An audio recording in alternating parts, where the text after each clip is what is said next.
what you have to do. Those two.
Meeting of the Destination Medical Center Corporation on Thursday, May 26th. And we will do a call of the roll. I know that I have a text from Mayor Ryback that he is approaching the building, so we'll get started and he can join us. He likes to make it grand. Yeah, that's right. Mayor Brady. Here. Mr. Beer. Present. Mr. Campbell. Here. Mr. Doherty. Here. Councilmember Hickey. Here. Ms. Ronnie. Here? And I am here. Mayor Ryback will be here shortly. We, having a quorum, would like to move an approval of the agenda. So moved. Second. Is there any discussion about the agenda? Seeing none, all those in favor, please say aye. Aye. Motion carries. Next, I'd like to ask for a motion for approval of the minutes for April 18th. So move. Second. Any discussion on the minutes? Hearing none, all those in favor, please say aye. Aye. Motion carries. Next, colleagues, we will have time for a public comment period. If there's anybody in the audience that would like to make a brief comment to the DMC board, please come forth and introduce yourselves. Good morning. Good morning. Good morning. Morning. Good morning. I'm Ken McCraley. I own a small business, KMS Air Duct Cleaning in Minneapolis. And I've attended, I guess, Destination Mayo maybe last year, kind of the big outreach. And I want to know, what's your diversity plan to add small businesses, minority businesses, so they can take part as well? Thank you. Thank you. Thank you very much.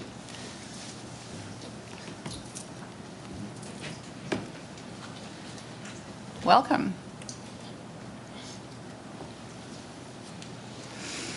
Good morning. Good morning. Hi, my name's Rick Morris. I live here in town, and I also work with a local group of Sierra Club activists, and I'm on the steering committee of a national group called the Young Evangelicals for Climate Action. And I just wanted to thank and congratulate the board here for last time you met passing Resolution A, adopting the goals and the plan of the CEE's sustainability plan. I think we have such an awesome opportunity here to show not only Minnesota but the whole country how to develop intensively in a way that takes care of the environment in which we're building, that takes responsibility for carbon pollution and climate change, and shows a different model of how to develop really well. So congratulations, thank you, and I look forward to seeing how we do this in the years to come. Thank you very much, Rick.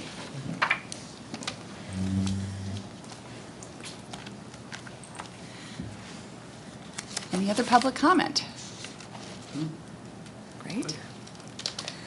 Good. Seeing none, we'll proceed to agenda item number 6, which is the chair's report. Colleagues, I would just like to note a couple of items for us all. The first is I want to draw your attention to the fact that we have scheduled, as you'll recall, we talked about the value of organizing a joint meeting between the Rochester City Council, the EDA board, and our board. And this joint meeting is scheduled for June 23rd. It will be after our DMC board meeting. Our staff at the EDA has been working with the city and Kathleen Lamb to put together draft agenda ideas, and we will be getting those out to you shortly. We are I want to give you just a slight preview of what we've been thinking about and then invite your suggestions and feedback as we finalize an agenda, because I think there will be there's a big opportunity here with this. The first thing that we thought would be really helpful for us all to kind of wrap our brains around from the perspective of the city, the EDA, and our board is basically the question of how the financing of this whole project is going to work. As we move into implementation phase, as we start to see the state resources, which will begin to flow in 2017, we expect. As we think about the ongoing resources that Mayo Clinic and others, and of course the city, bring to this project, we thought it would be helpful just to kind of get our brains around how does the money flow, and again, just sort of what is the responsibilities of each of our boards. I know that sounds a little bit dry, but actually I think it's very important for us to, for our joint boards to kind of have a good and shared understanding of that. So that's the first idea that we have. The second idea is to step back a little bit and looking towards 2017 beyond, think about what are some of the broad trends that are happening here in Rochester, but also around the country, around building cities and what is happening in building cities, whether those issues are, you know, there are lots of broad issues that we could talk about, including how to build cities in inclusive ways. What are the big trends in development? What are sort of design trends? These are issues that both of our boards have a lot of expertise in. I can think of great expertise that Mike Doherty and Susan Ronnie could bring to those, as well as, you know, Tom Fisher on the EDA board and others, just to name a few. So those are kind of our two ideas, and I'm happy to invite comment today, or you also can feel free to, I'm going to specifically invite feedback as we try to get this agenda nailed down in the next week or so. Good. Let the record reflect that we've been joined by Mayor Ryback, who I knew was well on his way, so no worries, no worries. The second thing I wanted to just mention in my chair's report is that we have, you'll all be happy to know that on Monday, April 17th, the Minnesota Senate confirmed the governor's 4 appointments to the DMCC board. That includes Smith, Ryback, Campbell, and Ronnie. I actually didn't know that we hadn't been confirmed yet, so I was delighted to know that we have been confirmed, and I wanted to pass that on to you. That's right.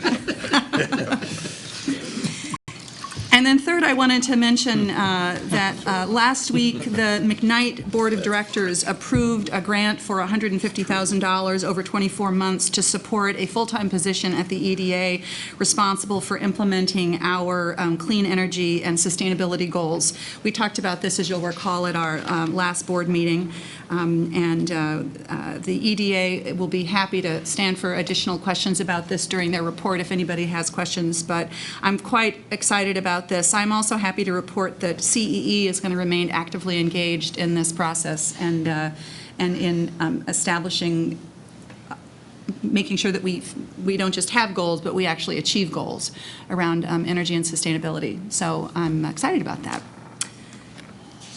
Any questions or comments? All right.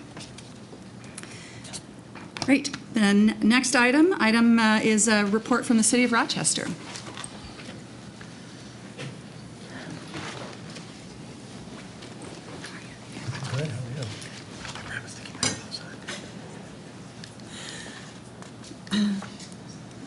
Welcome, Council President. Well, thank you.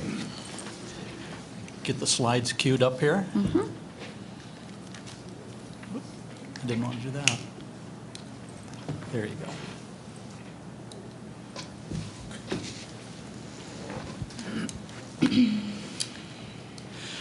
All right, good morning, Madam Chair, members of the board. This morning, what I'd like to do is just share some updates with you of several projects that are planned or underway, actually, that might be of interest. And then I'll wrap up with some specific comments and questions related to the Chateau Theater project. This map that you see in front of you just highlights some of the projects that I'll mention that are in the DMC district. First up, we have the Lofts at Mayo Park project, which is under construction and on track.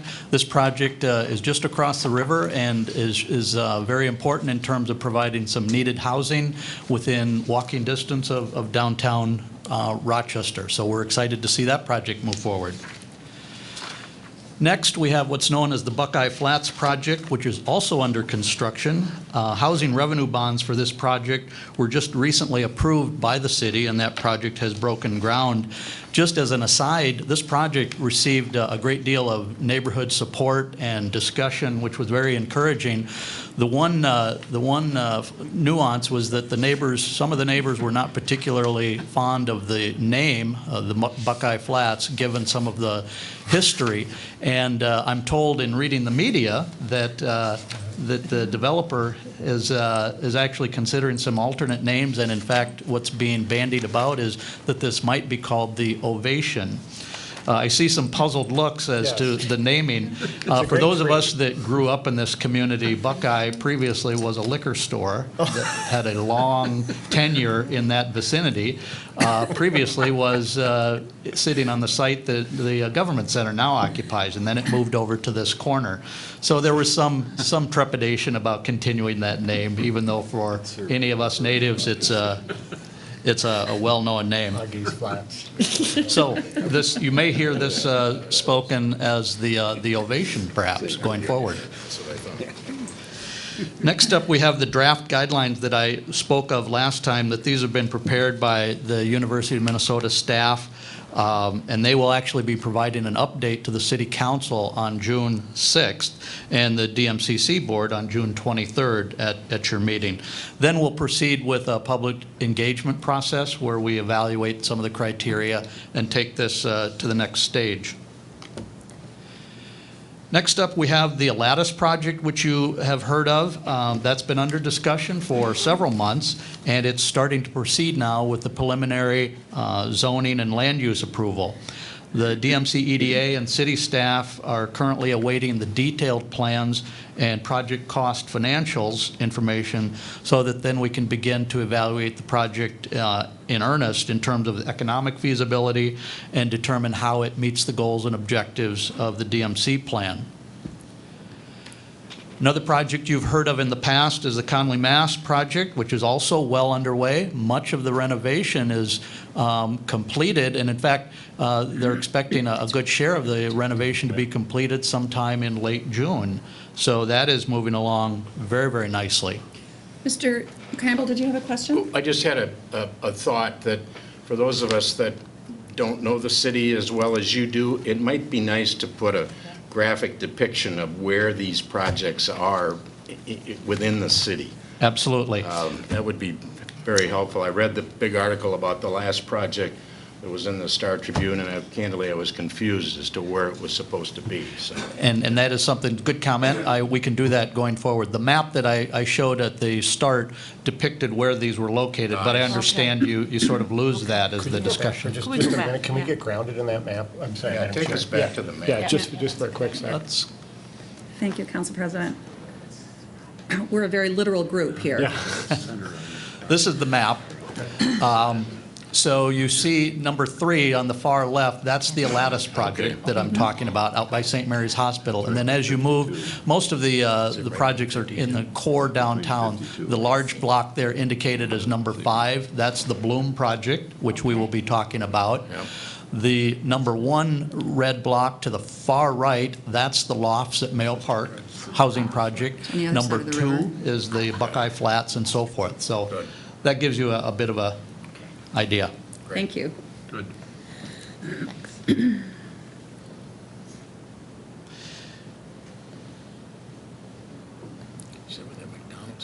The Bloom project, city staff have been working with the developer in terms of a preliminary development agreement. You'll be hearing more details about this project in a few minutes, so I'll just say in passing that this project continues to move forward. We expect to review the non-binding agreement at our June 6th City Council meeting. It will provide the basic terms of the agreement, after which the city and DMC EDA staff can work out the final terms of that agreement, which will be brought forward for city as well as DMCC board approval. So you'll hear much more about this project in a few minutes. This is the Broadway at Center project. This has been anticipated for quite some time. It's at the corner of Center Street and Broadway. And very encouraging news, we're hearing that the final paperwork will be signed on May 31st, and we're hoping to see groundbreaking on this project in the coming weeks. This has been an interesting project because these are very expensive and it takes a great deal of work, more so than people might realize, to put together the financing package. Any of us that have been involved in development know that these things take a great deal of planning before they actually occur. Two other projects I'll just touch on briefly, the new senior center and the renewed recreation center. And I realize these are not explicitly DMC projects, but they are nevertheless projects that are examples of the continued growth and development in Rochester. Both of these facilities are substantially completed and slated to be fully completed later this fall and then occupied. The recreation center has a new enhanced pool area, and we've already hosted several swim tournaments with hosting several thousand swimmers in the city. So we're already starting to see the benefits of that project.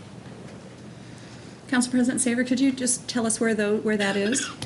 I'm sorry? Could you just let us know where that is generally in the city? This is on North Broadway, so it's outside of the DMC district per se. So it's probably close to a mile north of the core downtown area, right on North Broadway. Thank you.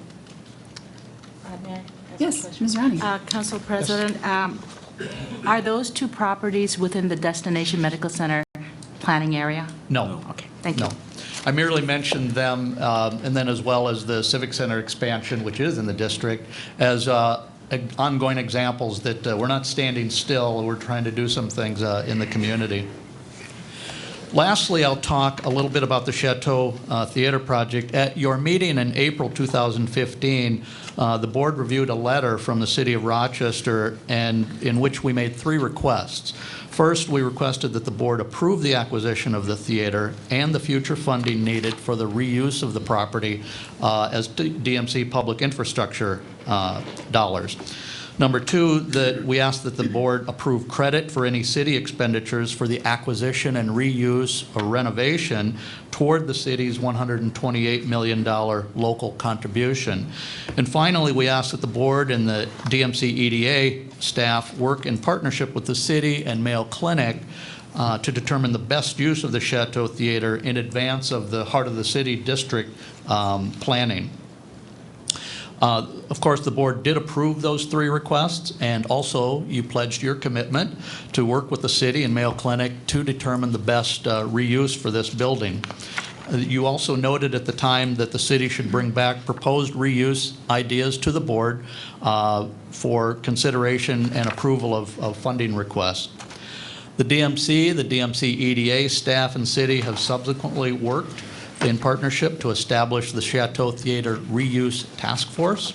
That task force recently recommended that the city retain the firm of Miller Dunwitty to work with the task force to undertake a reuse study of the Chateau. On May 16th, the Rochester City Council approved the retention of that consultant at a cost of $147,000 with an additional possible expense of $21,000 if we should choose to pursue some other unique features for the theater. This is a significant step forward as we consider potential reuse and repurposing of this building. I would note that the cost incurred for this study should be eligible for credits toward the $128 million share of the city's contribution. and for possible future consideration. In the future, of course, we will be presenting the ideas from the consulting firm and the task force to this board and other decision-making bodies. With that, I would just conclude by saying we have a fair number of projects underway, already some slated for completion in the coming months and several more in the pipeline. So we're pretty excited about all the activity happening in Rochester and the ongoing partnership with the DMCC board, the DMC EDA staff, and all of the other agencies. So with that, I would entertain any additional questions. No, Mayor Ryback. Thank you very much, Madam Chair. It's a great presentation. This is super helpful for us, and I think including things like the rec center, giving us a sense of how this ecosystem is working is really helpful. I just want to ask a question about the chateau. I'm almost certain we're all on the same page on it, but I just wanted to go through this. You mentioned Miller Dunwoody, which is a great reputation for doing this kind of work. You didn't get much into the idea about how you're determining how the use is going to be. But I wanted to just, I'm assuming something, but I wanted to state it. As we've talked about this, all sorts of ideas about nightlife, activity, culture, the arts have come before us.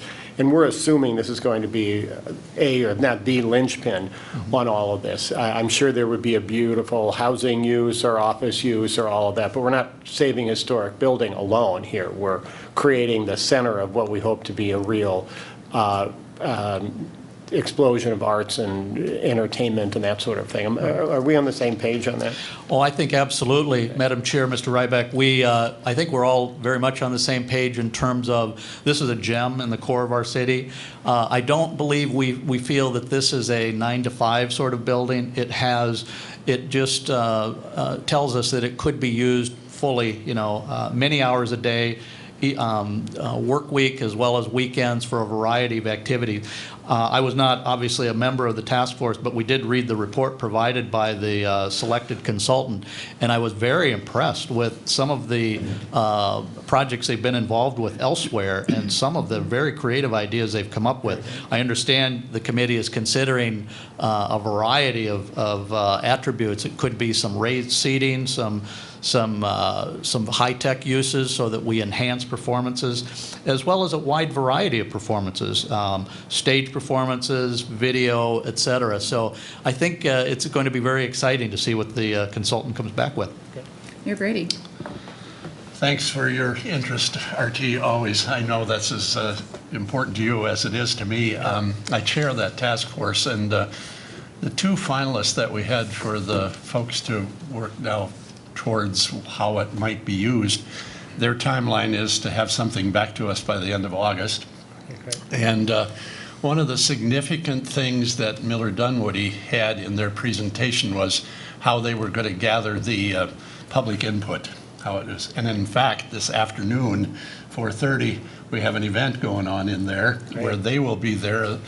Also, coincidentally, it is National Heritage Preservation Month, and so we're going to be talking about that a little bit. We'll do a proclamation this afternoon. But they were very clear in that they would probably host events, if you will, in there during these next months to kind of get the public a feel for, well, how would we use that? And I would just say, one of the things I would just say I was opposed to, there were some people that wanted to see it divided maybe into 4 smaller theaters. And I thought, no, but I mentioned that to one of the architects with Miller Dunwoody, and without dismissing it, she said, well, there are sometimes ways that you can do that and still open it up to the whole building. And so it wasn't cut and dried, this is the way we're going to go about it. So it was a big step to when we approved that particular company. And I think looking around the table that day with the task force, everybody was kind of like, exhale, but also, yes, we're on our way. There's things that we'll be doing. But it is the center, and how we might use that, whether it's, like Randy said, it's not going to be 9 to 5, or I think there'll be evening events and other things. And we always say, we have quite a captive audience that's here every day, and including the public that really want to see it used. Interesting, we did, and thanks to our administrator, Steve Quenvold, we've done some things that on the exterior that some of the windows are going to be needed, some new millwork, and the lights that were in there that flash, we've kept them on, but they're the old incandescent and they burn out about every other week or so, and you got people climbing up. 950 light bulbs in that blink. We have now all LED in there. 10% of the energy that used to be used is now being used for that. And the lifespan of those bulbs is 9 years. So we don't have people climbing up and down there all the time to fix them as well. So it's exciting. Wow. Spoken like a mayor. Thank you, Mayor. I have Oh, yes, please, Ms. Madam Ronnie. Chair? Thank you. Thank you, Council President. I realize a 16-year-old's opinion of Rochester from Minneapolis might not be all that great, but let me give you a couple of examples. My daughter, she's 16 years old.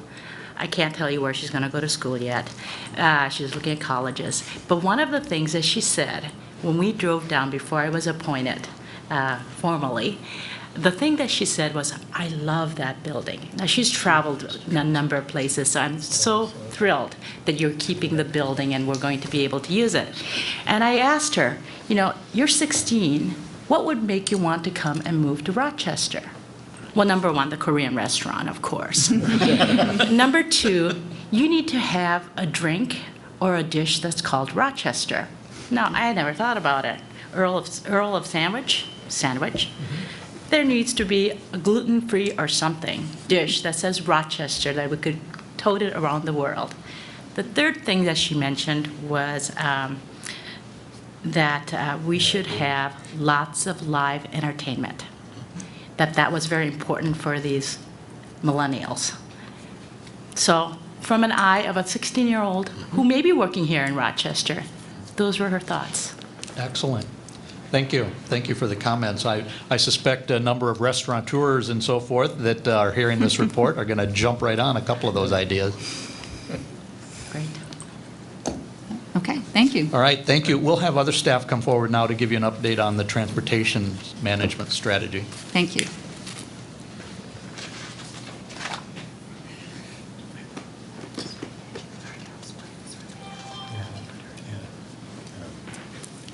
Welcome. Hi, good morning. So, I am Ken Holte with SRF Consulting Group, who's been hired as the program manager for the city of Rochester. With me today, I have Mr. Richard Freese, the Public Works Director from the city. So we'd like to give you an update on where we've been since we met a month or so ago with respect to the program management and the hiring of consultants to initiate the transit studies that are going to be the initial impetus of our work. Going back to last month, we talked real briefly about the selection process. We did have an internal discussion selection meeting regarding all the statements of qualifications that were submitted for the 4 transit studies that we've identified. Through coordination of the city, county, and the EDA staff, we were able to make recommendations as to which firms were to be hired for each of those studies and the teaming of those, or the firms that would be initiated within those teams. Those teams have since been notified that they have been selected and looking to initiate then the scoping process. We have asked each of those firms to begin evaluating their studies overall for basically the purpose and the need and on how we build upon the DMC work that's been built to date and to take it to the next level of detail and refinement. So we had an initial scoping discussion with each of those teams on May 12th and 13th. Those basically consisted of conference calls and go-to meetings. We have people all over the country involved with this. Spent several hours with each team walking through their ideas, approaches, how we wish to coordinate the studies amongst themselves because they are interrelated and reflect upon one another. So we're also looking at how the scheduling of these studies so they understand which needs to come first, where one will feed information into the other, so we can do this in a quite orderly and comprehensive manner as well. So we've got really sound and justifiable solutions when we end this. They've since taken those discussions that we had in early May, and as of last Friday, have returned to us new scopes. This is basically the plan of attack for each of the studies. And as of last night, although I think one is still lingering this morning, we have an initial, some of the initial cost estimates from each of those studies, so we can begin to look at the financial needs and the repercussions of how we're going to lay these out. One of our roles as program management is to look at the cash flow needed to implement these studies, to understand how much money needs to happen in a timely manner. That goes directly to what we're doing and when we're doing it, and as we tie these studies together. So we've made some pretty good progress. These are some pretty intense studies. There's lots of ground to cover, taking advantage of the work that's been done to date so far. We've got some additional upcoming coordination meetings with the EDA staff and some of the other consultants that were involved in the early DMCC plan development. So again, we could take advantage of that work that was done already and build upon that. So really our next steps are to finalize those scopes, the schedules in particular, and the cost implications as well. So we'll be reviewing those more intently in the coming days here as we get all those packages pulled together.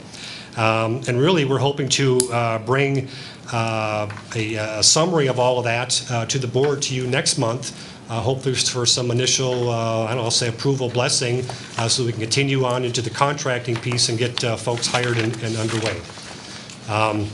That, in a nutshell, is where we've been at. We have questions from the board. Mayor Ryder? Madam Chair, thank you for that update. I believe we should set an expectation on the board that by the next meeting we have a dramatically more detailed assessment of how we are going to integrate this work much more rapidly with the development that's taking place. I don't believe that what I've just heard is adequate for what we need at this point. The fact of the matter is we're now going to be looking at a number of different development projects. It's incredibly exciting. The private market is responding. The part of this that is going too slow is the strategy on how we're going to move people around here. And if we don't accelerate this, we're going to wind up with a couple of real challenges. Number one, we have to get a very clear sense of whether we're trying to direct people here down Second or on Civic Center Drive or both, and most important, where the parking is. In a few minutes, we'll be hearing about the Lattice project. Should we be locating the transit there? I'm sorry, the place to capture the parking there? What should we be doing at what point on Civic Center Drive? We don't know those answers, and we have to have them now. I believe you need to come back to this group within the month of how you will plan to move that forward. This is simply not adequate. I believe one of the challenges we have to do is, if we are not going to be overwhelmed with parking in the core, we're going to have to find a way to give a transit advantage to someone who would no longer be parking directly within walking distance of the clinic, which will not be feasible for the majority of people working here. So, for instance, I think we have to look at Second and very rapidly have you come to a conclusion about whether we are going to be able to do an at-grade option that gives a transit advantage to someone who parks in the Miracle Mile vicinity. Does that mean at grade, below grade, or above? I recognize there are soil issues that could make below grade a challenge. You need to clarify that once and for all. If that's off the table, take it off the table, and let's move to at grade and at the second story and make a choice and then move forward. Send that to the development community and let's move. But I'm incredibly frustrated with the fact that we don't have more of that. I had a meeting with you folks and thought we'd move further on that. I see none of what I raised in that reflected here, and this is not going to be able to work. And this entire project is being slowed because we have not accelerated this transit plan. This is not new news. And I believe we have to reset this discussion now. Commissioner Beer, and then Jim, and then I'll get to Mayor. Yeah. I'd like to know if you've had contact with Nelson Nygaard. I mean, we spent a lot of money. From what I'm hearing is that we haven't done a lot of teaming with Nelson Nygaard. We spent a lot of money with Nelson Nygaard doing transportation studies, preliminary stuff. And to my knowledge, but I could be in error, we haven't really dovetailed a lot with that. So if you haven't teamed with them, I mean, I don't want to reinvent the wheel with the study, because like I say, we had that big, thick book, and half of it was transportation with the Nelson Nygaard people. So just make sure that we're including them in the loop, because they might have done some of this work that needs to be done already. Right, and so we are engaging Nelson Nygaard in the review of these scopes to take advantage of what they know from previous, all right. to build upon that, and they will also be engaged in the overall studies as well as advisors, and they also have a portion of the studies themselves. Yep. Great. Mr. Campbell? Well, I want to emphasize and mention my support for what both of my colleagues said. I've always presumed that we'd have a discussion about transportation up front, so that would sort of lay the bedrock for what it is we're going to do to put buildings and expand the community. And the last time I actually saw something big picture was the Nelson Nygaard book, and candidly, it's been, I think, well over a year. And so when I saw the agenda today, I thought, oh, I can hardly wait to get into this section, and it just seems we're back forming new committees and doing more plans, and, you know, it's time we start to really make some decisions on what it is we're going to do. So I support absolutely everything that RT and Jim said. I'm frustrated as well. Mayor Brady, did you want to say something? Well, it has been said, I guess as they say, but not by every one of us yet. But same thing. I had written a note as I went through the agenda on one of the pages. This all seems pretty vague. Where are the specifics? Long before I was mayor, I remember getting excited about the personal rapid transit, the PRT. And one of the things I want to ask and hope still that it's giving serious consideration of an elevated transit system, especially on 2nd Street. The last week or so, I've spent a fair amount of time right across the street in St. Mary's and across the street, and sitting there again to just see the amount of traffic that's going up and down. I just don't see how we can add more cars on that. And so what do? Do you take out a lane because you're going to put something on the street that's a trolley or something? And I just, again, ask, are we giving serious consideration of an elevated transit system? I know there's money issues and all of that, but I would just say amen to what's already been said. We've got to have some answers. Thank you. Mr. Doherty? This reminds me of some of my remarks at our last meeting. I hear we're hiring more consultants. We've had consultants. Now we're interviewing, and we're going to pick them, and we're going to set the budget. And you've got different feelings among the group here, and I'm the young person on the group, the newest person, not the youngest, but the newest person. It, again, cries out for somebody in charge, one person. And I think we're going to be faced with this up and down through all these projects until we figure out who's in charge and we can hold that person responsible. But I hate to see us keep hiring consultants. That's all I'm going to say. Thank you. Mayor Nardak? Madam Chair, trying to move my comments of frustration to a more constructive place, one of the things that I would like to see us do, and I would certainly offer of my time, and I would hope others would be willing to too, considering what serious point I think we are at, is I would be willing to be part of a special meeting where you locked us in a room for a couple of hours, 3 hours, 4 hours, whatever it takes to pound these decisions out and get this thing going. So I'm offering my time, which I don't have a ton of, and I'm sure you don't either. But you know what? Tough. This project depends on us getting these decisions made now. So that's a frustrated way of trying to be constructive here. But I do think we also need to recognize that we're asking you to do the transportation part, and we have to recognize that transportation is not wholly in a vacuum. The best transportation strategy would be to have every single person who works at the clinic to be living right on top of the clinic. Well, that's not feasible unless we want downtown Rochester to look like Hong Kong, and I don't think that's exactly where people want to go here. So what we have to do is recognize what we're doing with the other development that's being planned and how that can work together. For instance, we dealt with St. Mary's Place, and one of the reasons that was a complicated project was because we were stuck in this issue of do we want to put parking there or not?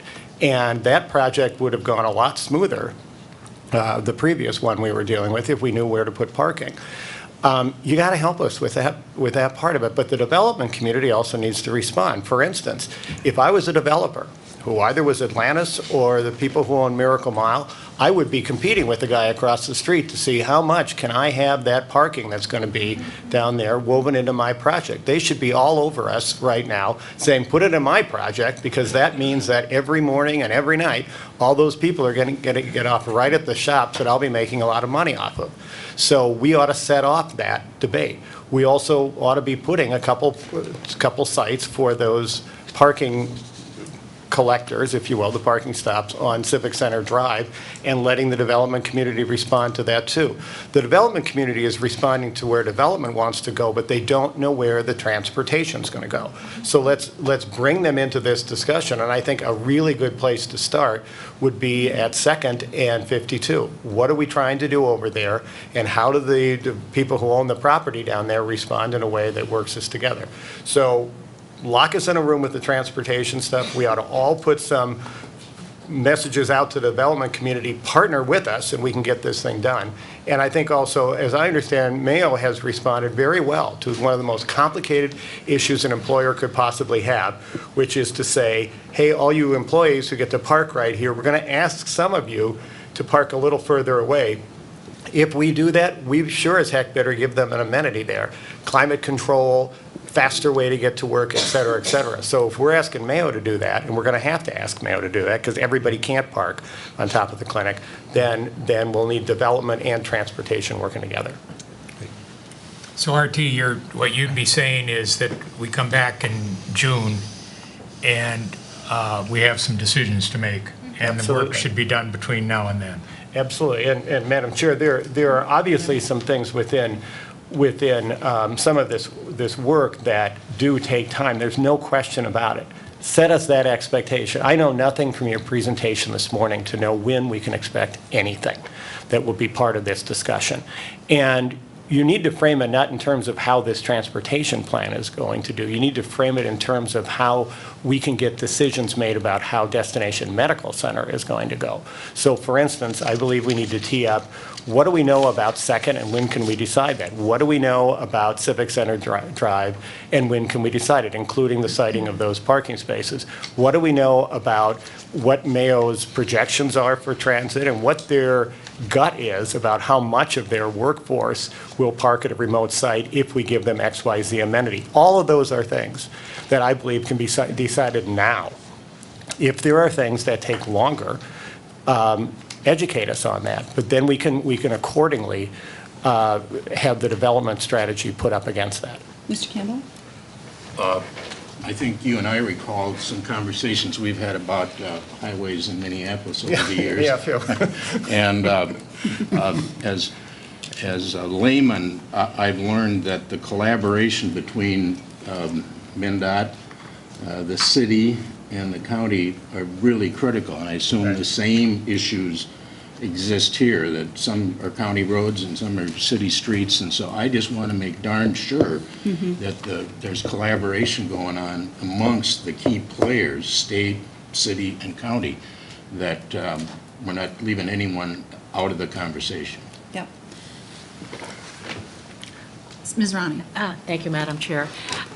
I recall our visit to Indianapolis and talking to the folks at Indianapolis who said, I wish we had the transit first. So I echo the comments of both RT and Mr. Campbell with respect to how urgent it is to identify the major corridors of transit. So, thank you. So I think you've gotten some clear feedback from our board on this. Could I ask who is going to be in charge of ensuring that by June we have the capacity to have a much more specific and detailed discussion about decisions before us? I am that person, and there's a lot of things that were raised today that we need a lot more further conversation. And I'll first state that you're in phase 2 on the screen on the board here. You're in the refinement and approval. There is not sufficient detail in the vision plan to make any decisions at this point. If you're going to seek any sort of additional outside funding, if you're going to seek state or federal funding for any of these transportation improvements, Mr. Rybeck, I could sit with you and probably between the two of us, we could figure out in the next month what we should do. It would be our respective opinions, and we probably could agree on what those should be. But that won't get us any money down the road. And so we have to make that conscious decision right now.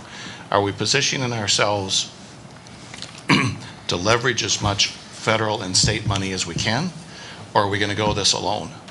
Because and I think that's a really important decision. The collaboration right now, there's not much involvement of MnDOT on this currently.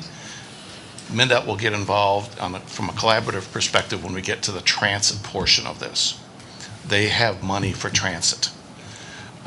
We have a lot of collaboration with the county, particularly because of the funding source that the county provides in the way of the quarter-cent transit tax.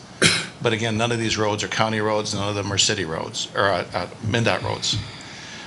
But again, we're really at a really significant fork in the road here as to which way we want to go. And it really is all about the funding for these future investments, hundreds of millions of dollars of future investments, and which route do we want to take to get there.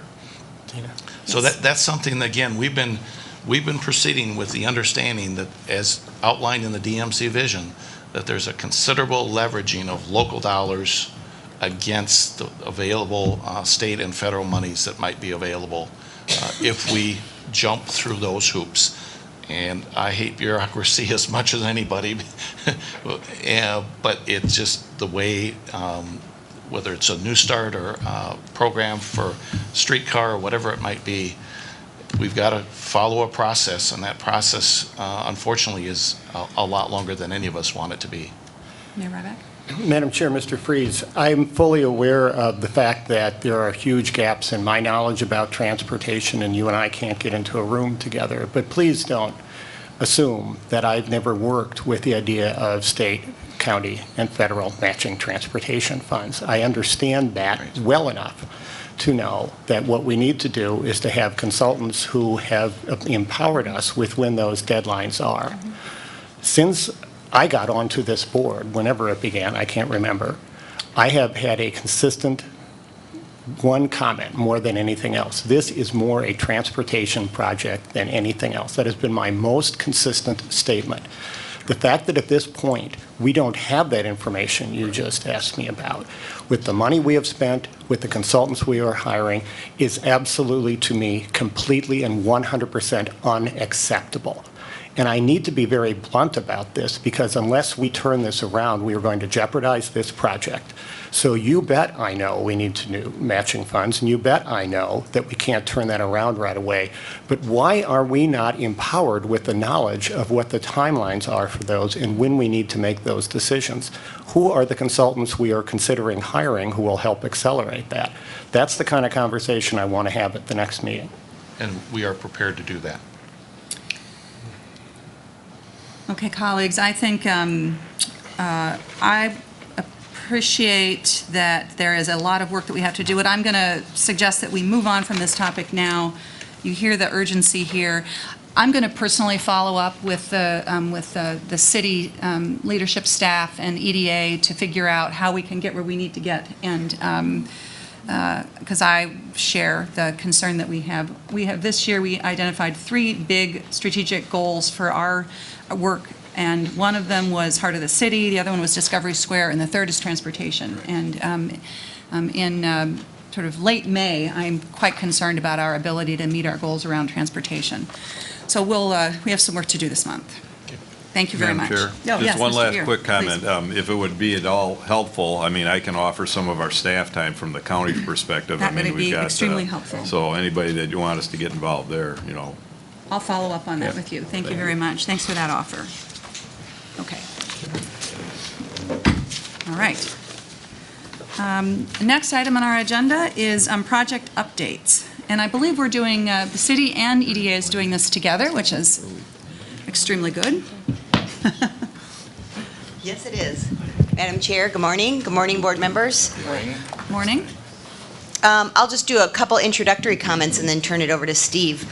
We've added a new topic to your board agendas from now on because we're in the implementation phase. And this topic is project updates. So what we're going to do with these project updates is we are going to foreshadow projects for you so that you can continue to move with us through the process. And I think it's really important. If you remember the last couple of meetings, we talked about the process. We finalized the process. Now we're actually moving through the process. There are 3 phases in our process. It's a concept phase with our developers, with a concept phase, a refinement and approval phase, and then we finalize the agreement and implementation.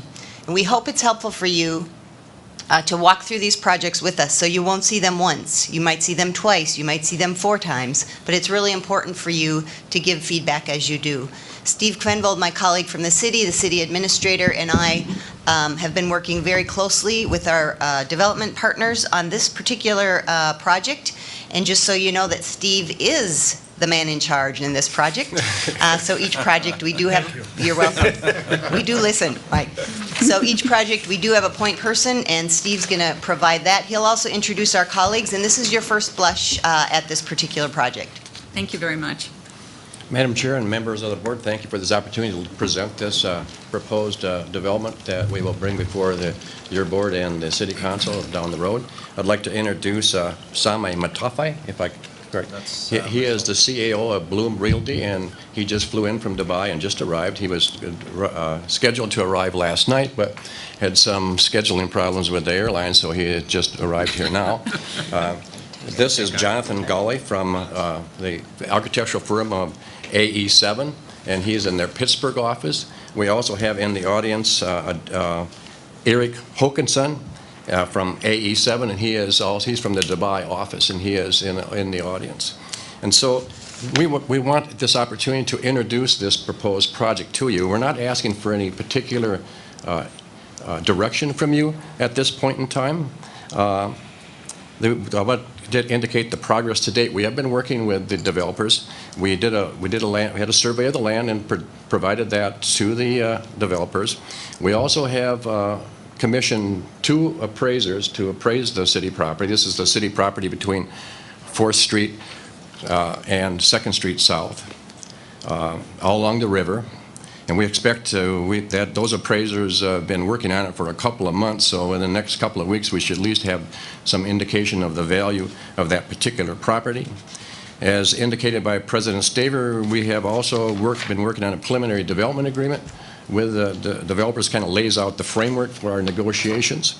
It deals with the land transfer when that point comes. It deals also with the project phasing. Does not yet deal with any particular public assistance that might be asked for and provided. We are just now getting into that particular phase. Bloom has now redefined their project concept, and so now we will take that project concept to the assessor's office and see what sort of valuation is placed on that for tax purposes, and then we will be discussing with the Bloom representatives their request for any public assistance that might be requested on this particular project. The goal is to have our goal is to have some final agreement before you and the City Council by the end of the year, if not before, if possible. And I would hope that we'll be able to do that. These projects do take longer than anticipated in some respect, as you can see by the Chifolli's projects that we've been working on for a long time. But that would be our goal, to have this wrapped up by the end of the year, if at all possible. So with that, then we'll turn it over to Jonathan, who will lead you through a little bit of the presentation of the elements of this proposed project. Jonathan? Okay.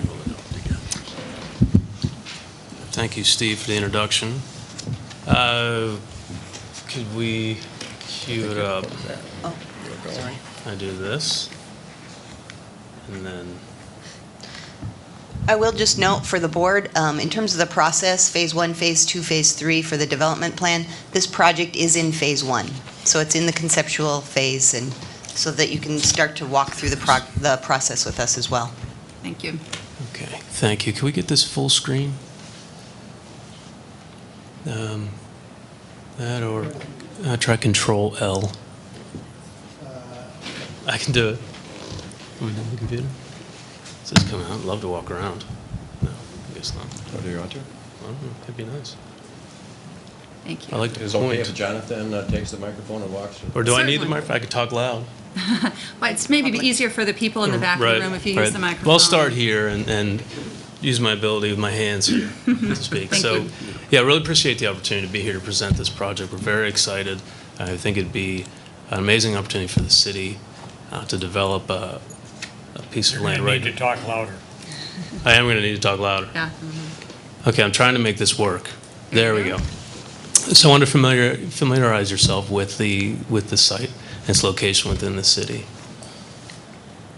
Okay. The pink color is the project site. So what we have is the site is bounded on 2nd Street, the 3rd Street in the middle, and then 4th Street at the south. Majority of the property runs along the Zumbro River. So we are currently in the very large building to the right.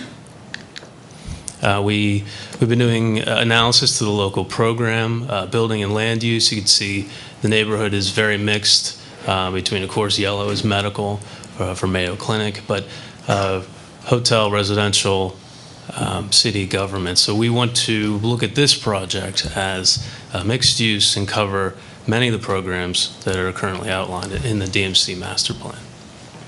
You do have a laser pointer. Oh, I have a laser. Great. I have it all right here. So this is the DMC master plan. Our site there by the water is within the downtown waterfront, the gardens. The site itself is slated to be residential and retail. But we also want to add offices and hospitality to the site as well. So I'll be able to go deeper into the program here. Quickly run over the numbers. So on the site, we're looking at having a hotel and condo apartments and also leased apartments. And then along the lower levels on 1 and 2, which would be the Skyway, we want to add in food and beverage and retail. So about 100 condos, about 40 leased apartments in the one tower on the south. 120 rooms, which includes suites as well in the hotel. Serviced apartments in the hotel as well. These are longer stay, like 1 bedroom separated for families that would come to the Mayo Clinic. And then we're looking at about under 100,000 square feet gross of office space, which helps to contribute to the DMC master plan. I think was, if somebody could help me, I think 400,000 in this area. Are you far enough along to have any idea what the apartment rent approximate is, or the I do square have, footage for the condos, or? I have square footages. They'd be market rate, a higher end product. I took that more detailed slide out, but Okay. this is an abbreviated presentation Okay, fine. because of our time constraints, but we will be sending out the whole presentation, which will include all those numbers as well. Great, thank you. And we'll put that up on the website as well, so it'll be available to everybody. Yeah. Thank you. And we will also keep you informed of the progress as we proceed along with this. What type of hotel? 4 or 5 star. Mr. Kimball? And these numbers do not include the existing bank building that's going to stay, right? No, and right now, you'll see, sorry, we have Phase 2A and 2B. Our Phase 1 is the Associated Bank Building, which is started right now. That will be, it's about 80,000 square feet of office space, $5 million renovation adjacent to the site. Okay. Quick diagram of the program. In the foreground is 2nd Street. We have the first tower, which is the hotel, the service apartments, the office. And then what we're seeing is level 1 and 2 of public amenities and food and beverage and retail. The 2nd floor combines that as well because it ties into the Skyway system. And above that, 3 levels of parking to service the site. Our first rendering, a night shot. Sort of a hazy night, I suppose, to make it look extra special. It's never like that in Rochester. Yeah, come on, That's it's always look at that. I'm from Pittsburgh. This looks definitely like I could get this in Pittsburgh. So what you're seeing there in the front, this sort of lantern that's glowing and a beacon on a dark night, is the winter garden. So what we want to have is a double height space through the lobby, and then more of a public space, which is the winter garden. So we'd have greenery, trees, something year-round. Whether or not there is a food and beverage service or some sort of hotel lounge in there, there could be. But you really want to draw people in and activate the Second Avenue corridor there. An overall shot of the site, again, in the foreground's the hotel. You see the condo tower farther back. And this starts to really illustrate a lot of what we're doing with the landscape. On ground, on first floor, we want to punch through the building at the end of third and provide a public space and a plaza, very flexible, inclusive, year-round activities there as well. I'll get into that in a few more slides. But then there's an opportunity on level 6, which is the top of the ramp podium, that we want to have public space there as well. There'll be outdoor seating for the restaurants. We just want unpassive green space that could turn into a winter playground, but it's a fantastic view when you're on top of this to look down 3rd Avenue, and then also at that height you can see the river and the county city buildings across the river as well. Just at grade, you start to see it's a complex site with infrastructure. You have a railroad line, a pedestrian crossing on that, you have the lower Riverwalk, and we really want to expand the idea of the Riverwalk and have a boardwalk with all of the restaurants you can see down there on level 1 to draw people to the center. One of our main objectives is really to activate the center of the site. It's a very long, skinny site with 3 city streets. And right now, 3rd Street is very active as a residential corridor. It's pedestrian, a lot of new restaurants, brew pubs. It seems to be very, very hot in terms of the nightlife activity. And we really want to pull that down into the site because Broadway has a very large right-of-way to sort of jump across. And there's already a new building and a Terza restaurant that's very popular, so we want to play off of all of that. This would be the winter garden and the food and beverage that can spill outside along the railroad tracks and boardwalk. Like we said, a 5-star hotel with also 4-star rooms to accommodate different needs. The condos would be high-end, very contemporary as well. Just a few floor plans really at ground and 1, just to show you how it ties into, hold on. This is level 1, so at grade. You see to the right you have 2nd, 3rd in the middle, and 4th Street to the left. Everything you see in yellow is food and beverage. And the green winter garden in the front on 2nd, the hotel lobby, all of that is a double height space. You can see the wood of the boardwalk, and we're setting back the buildings at both 4th and 2nd to try to meet more the needs of the University of Minnesota master plan. We have a question, I think. Sure. Mayor Rabbit? Just a small thing. I understand the yellow there, just to the left of 3rd there. What is the, what's that color? Taupe? Taupe? Puce, or what? I don't know. Where are we? Oh, puce. No, whatever. Okay, so yeah. Here? Everything but yellow. Go to the left of 3rd. And everything is yellow there, except what's that? I'm sorry, just right there. This? Yeah, This one. yeah. Oh, that's the entrance, the main lobby to the condo tower. So where's the parking ramp? We have entrance where the existing parking ramp is, and I don't know how everybody is familiar with the site, sorry. Right now on the site, I should have existing photos. There's a parking ramp from the mid-'60s with about 500 spaces. So this is the existing entrance to that ramp. We'll hold it there. And all this is in planning now with the city. We have traffic consultants, but our preliminary idea was to bring traffic in here. And that's an express ramp to level 3, so it gets you above the first 2 levels.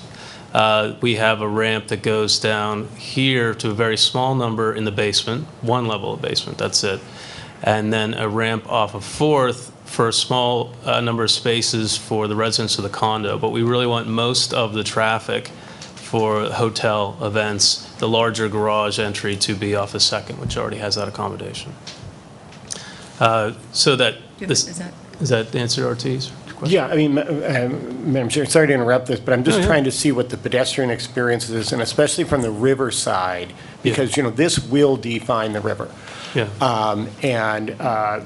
Well, I've got a few It'll have a renderings, huge too. impact, let's say. Yeah, huge impact. So And- will you walk us through that at some point? I was trying to figure out, Yeah. does the person on the river look at a parking ramp or all Yeah, of that? So we've you're going to got- walk us through And I it. can take you back to that previous rendering as well, but I do have some coming up of the I'll let you landscape. do your presentation. Because it is, you're absolutely correct. This forms this new riverfront, and we're trying to push the buildings back, and actually we're losing some square footage to push the buildings back to have that boardwalk, have outdoor seating for the restaurants.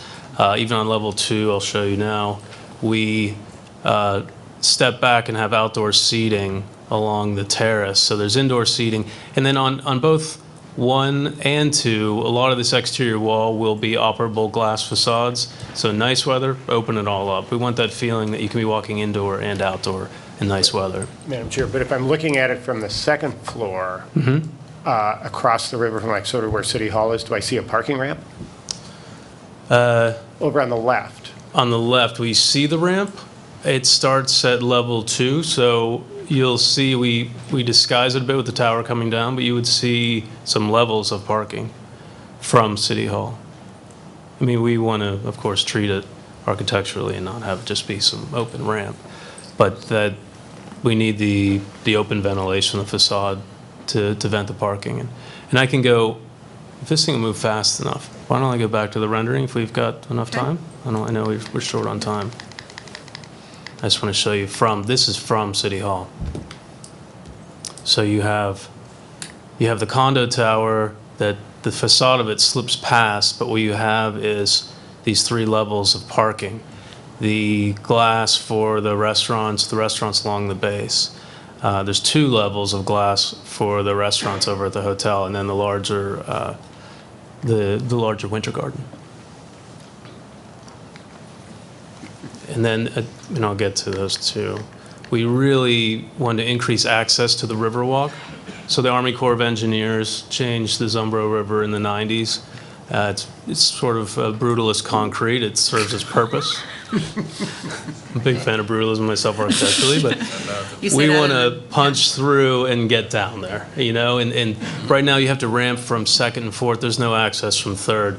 And so really grading through and taking people down to the water. This slide, just as a roof plan, where you get to see this is the top of the parking ramp and podium.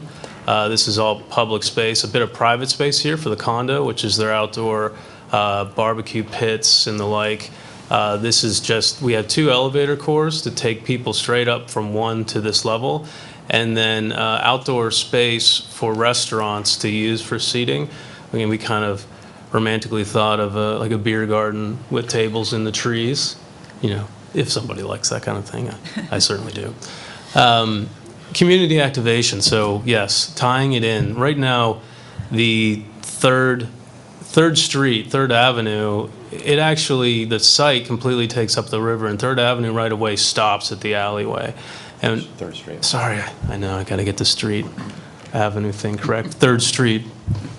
So we want to punch through the building and allow access to the river.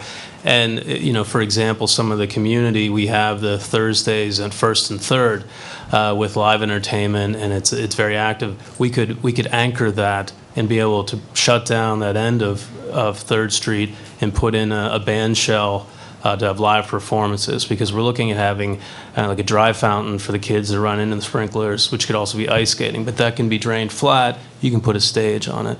So Susan's daughter can come to town and get to see the live bands that will get the youth to move to Rochester. With Korean barbecue, right? And we'll develop a new food to also go with this development. As long as it's better than Rochester, New York. Their signature dish is the garbage plate. We want it to be much better than that. So in the wintertime, there's social ice, and here comes Santa Claus. So the ice skating plaza, which I could show you, you can put a seasonal tree, Christmas tree in the middle that you can skate around. So this really talks about the different uses along the water. So we figure by pulling the building back and also stepping back a lot of the floor for seating, this would actually be a wood boardwalk that continues all the way from 2nd Street to 4th Street here, with the dry fountain ice rink here in the middle. Then the big challenge is 16 feet of vertical distance to get down to the river. On level 2, you have more restaurants and retail that tie into the Skyway. So the Skyway connects existing right here, and we want to pull the Skyway out of the Holiday Inn. For those that are local know that it's an awkward moment where you enter the Holiday Inn and you walk down a regular Holiday Inn corridor with rooms. So we want to pull that pedestrian traffic through our development, which of course will increase traffic to these retail and F&B. A quick zoom in on that center plaza, the dry fountain ice skating, and then what we want is to have that water connection to the Zumbro. So this is a water wall with steps, and this is all treated water that the kids can play in when it's hot and eventually ends.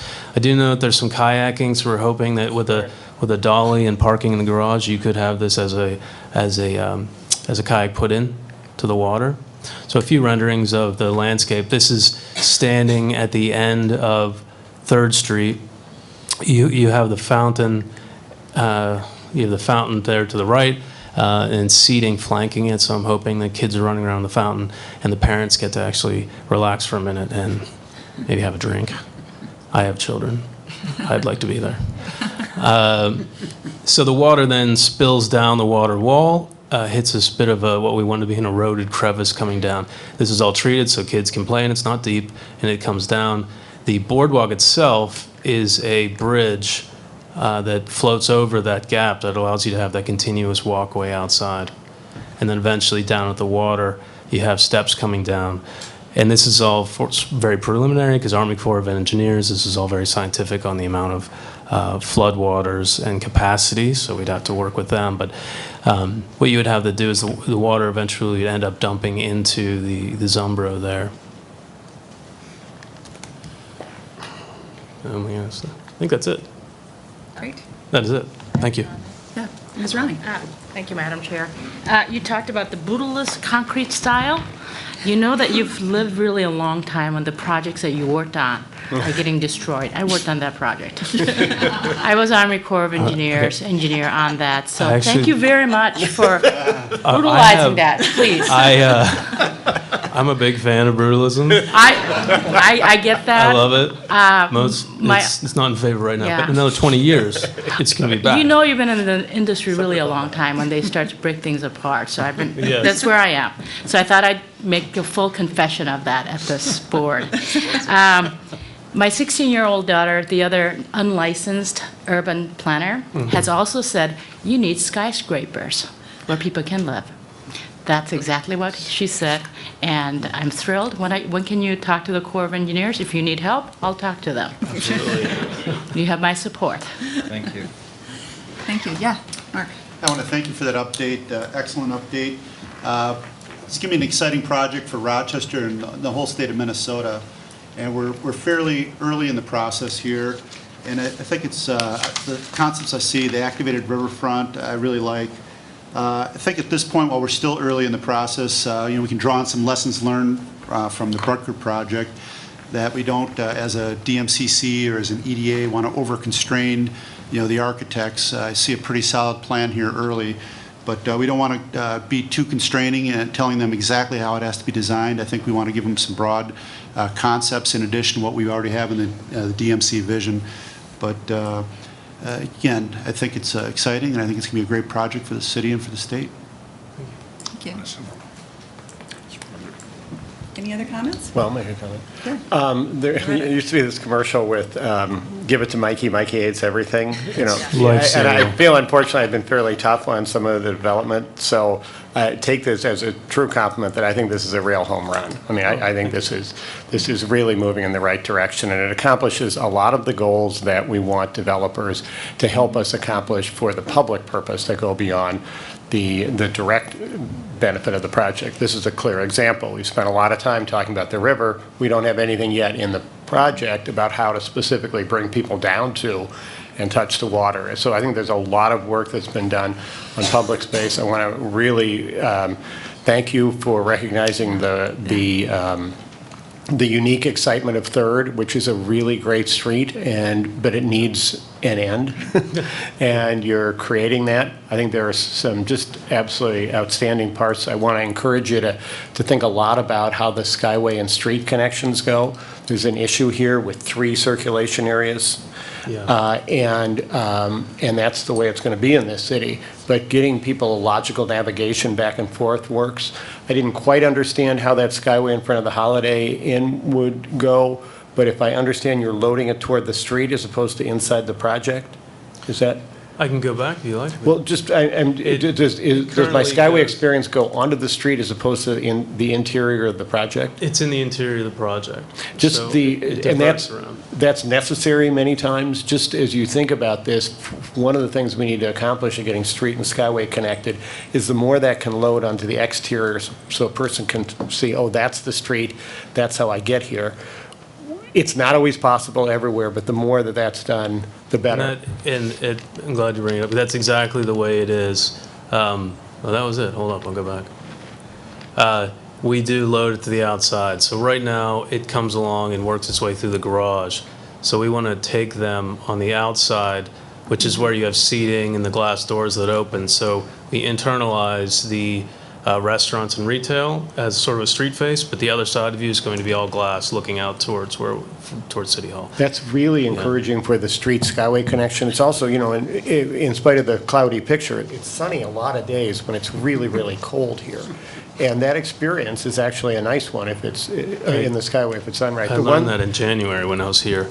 Yeah, I mean, I didn't go outside. Yeah, but there are many, many people here for some tough reasons who are walking through Skyways, and we either put them through narrow tunnels or we give them some light and air and sunshine, and you know, I think you're doing that. The only thing I want to call attention to is just the thinking about that parking on the river, how that, I understand needs to be open, I understand that there are live walls, there are lots of treatments, public art, whatever else, somehow to animate it, but you know, I just think this is a great project so far, so keep it up. Thank you. Great. Just one more comment. This reminds me of the Whitney Museum in New York City. The original? The original. No, the new one. The new at the High New Line. one on the Hudson. Oh, Yeah. thank you. So thank you. The old one's pretty good too, for brutalism. I'll be sure to visit. What's the cost? What do you think the total cost will be? We're looking at something between 180 and 200 million. And the pieces of that, equity, capital? The typical, about 30%, about 30% in equity, 70% in debt. Okay, thank you. Thank you. Colleagues, I feel like I should move us along with our agenda because we still have a fair amount of other material to cover, but thank you very much. It's quite exciting, and Thank you. very eager to see how this unfolds. I understand that there's a lot of excitement about this in the community as well.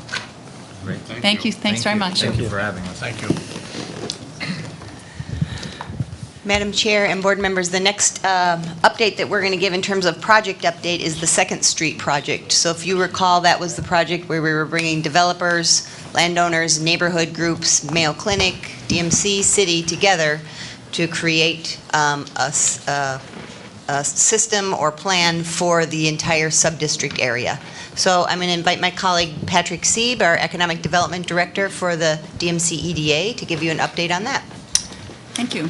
Welcome, Mr. Seeb. Thank you, Madam Chair, members. We're going to just load up a couple of slides here. As Lisa said, we have been working on a district-wide solution to a number of public infrastructure issues in the St. Mary's Place district, and so this, to orient you, we have a couple of slides just to remind folks what we're referring to when we talk about St. Mary's Place. So this is an image from the development plan. St. Mary's Hospital is sort of center left, and the dash mark running down 2nd Street, just again to orient you. Highway 52 would be just off to the left off the map. Another version is, again, to show this as a sub-district as it shows up in our development plan, and you can see how it eventually connects with other sub-districts. And an aerial view. And really the opportunity that is presented is a district-wide solution to a number of important issues really around the public, what we're referring to and describing as the public realm. And if you look at the end of this flow chart, what we're talking about are the streets, the sidewalks, the subway, skyway, pedestrian movement system, and parking in the district, so that as individual development projects come forward, we are better able to vet those, we're better able to advise individual developers how to fit into the overall strategy that we have.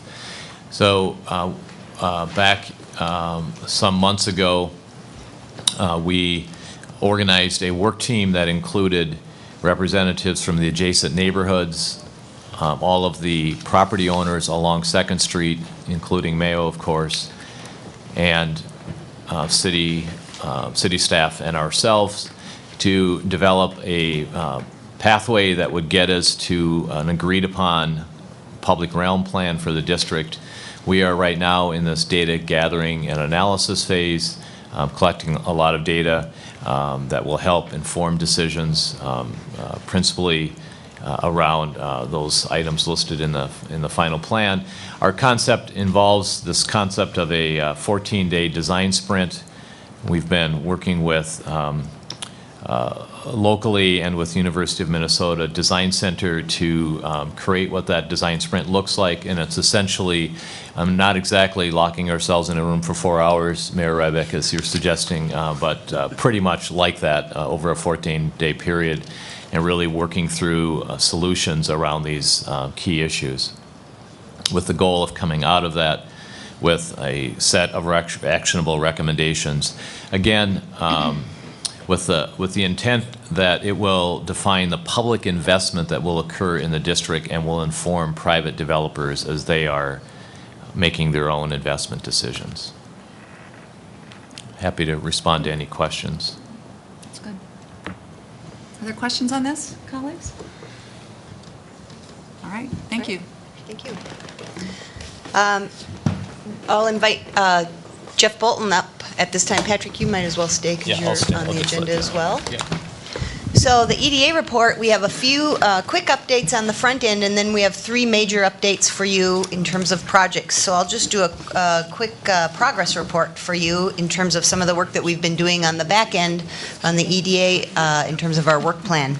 First, 2 things. We've been working with Wilder Foundation, as you know, on our dashboard.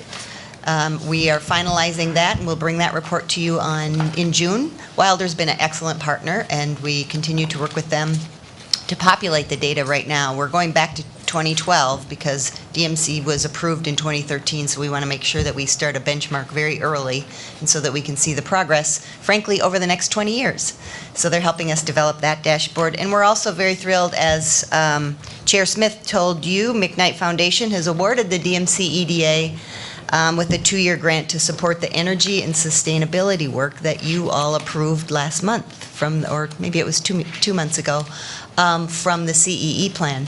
The great part about this right now is we're working hand in glove with McKnight Foundation and CEE, because by the time we hire somebody, we don't want to lose the months in between, because we all know how long it takes sometimes to bring somebody on board in terms of a resource to help us move the energy plan forward. So CEE and McKnight are going to help us fill that gap while we're bringing the resource on. So it's been a great partnership, and it's been very positive. One thing I thought I'd bring, another example of great partnerships, is a prototyping festival. Mayor Rybeck, you're probably most familiar with this. It'll be Rochester's first big prototyping festival.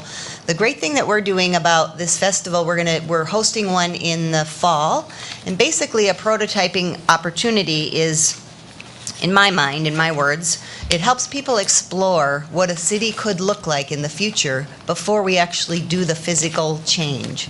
So if it's a street change or lighting change or design changes, it takes design and helps people understand it and touch it, if you will, before an actual physical change is made. The city colleagues are actually asking us to do some of the prototyping work on stormwater treatment, but there's also some health and wellness opportunities, lighting of streets, changing of streets. So we are partnering this year with Mayo Clinic. Mayo Clinic does a really interesting conference every fall called Transform.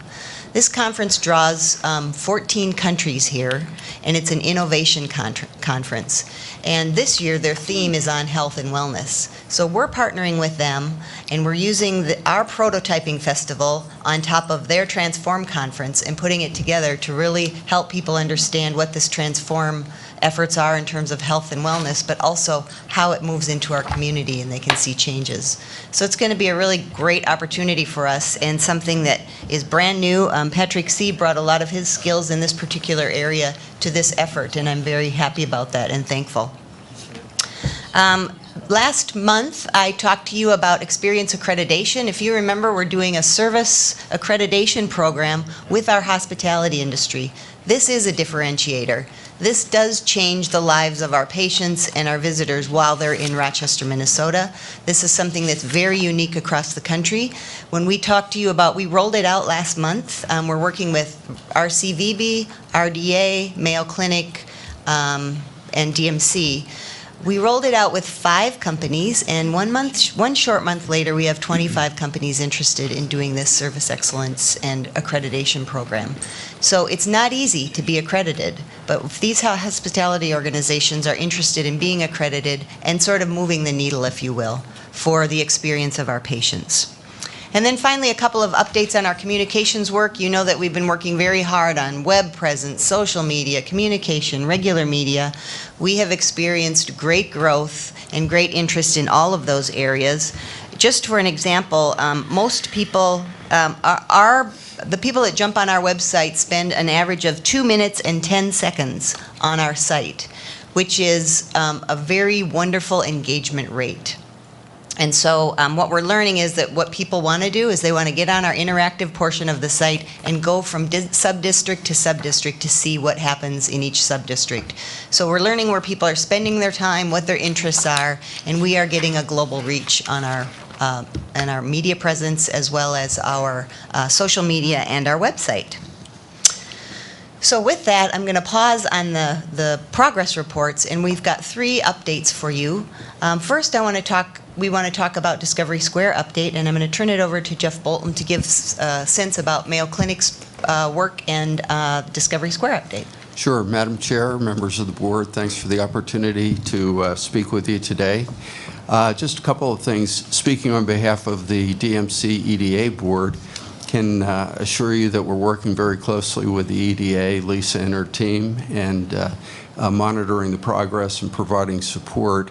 We are looking forward to the joint session with the DMCC board and the city. We think that'll really be very productive in terms of establishing the vision and the details around the vision.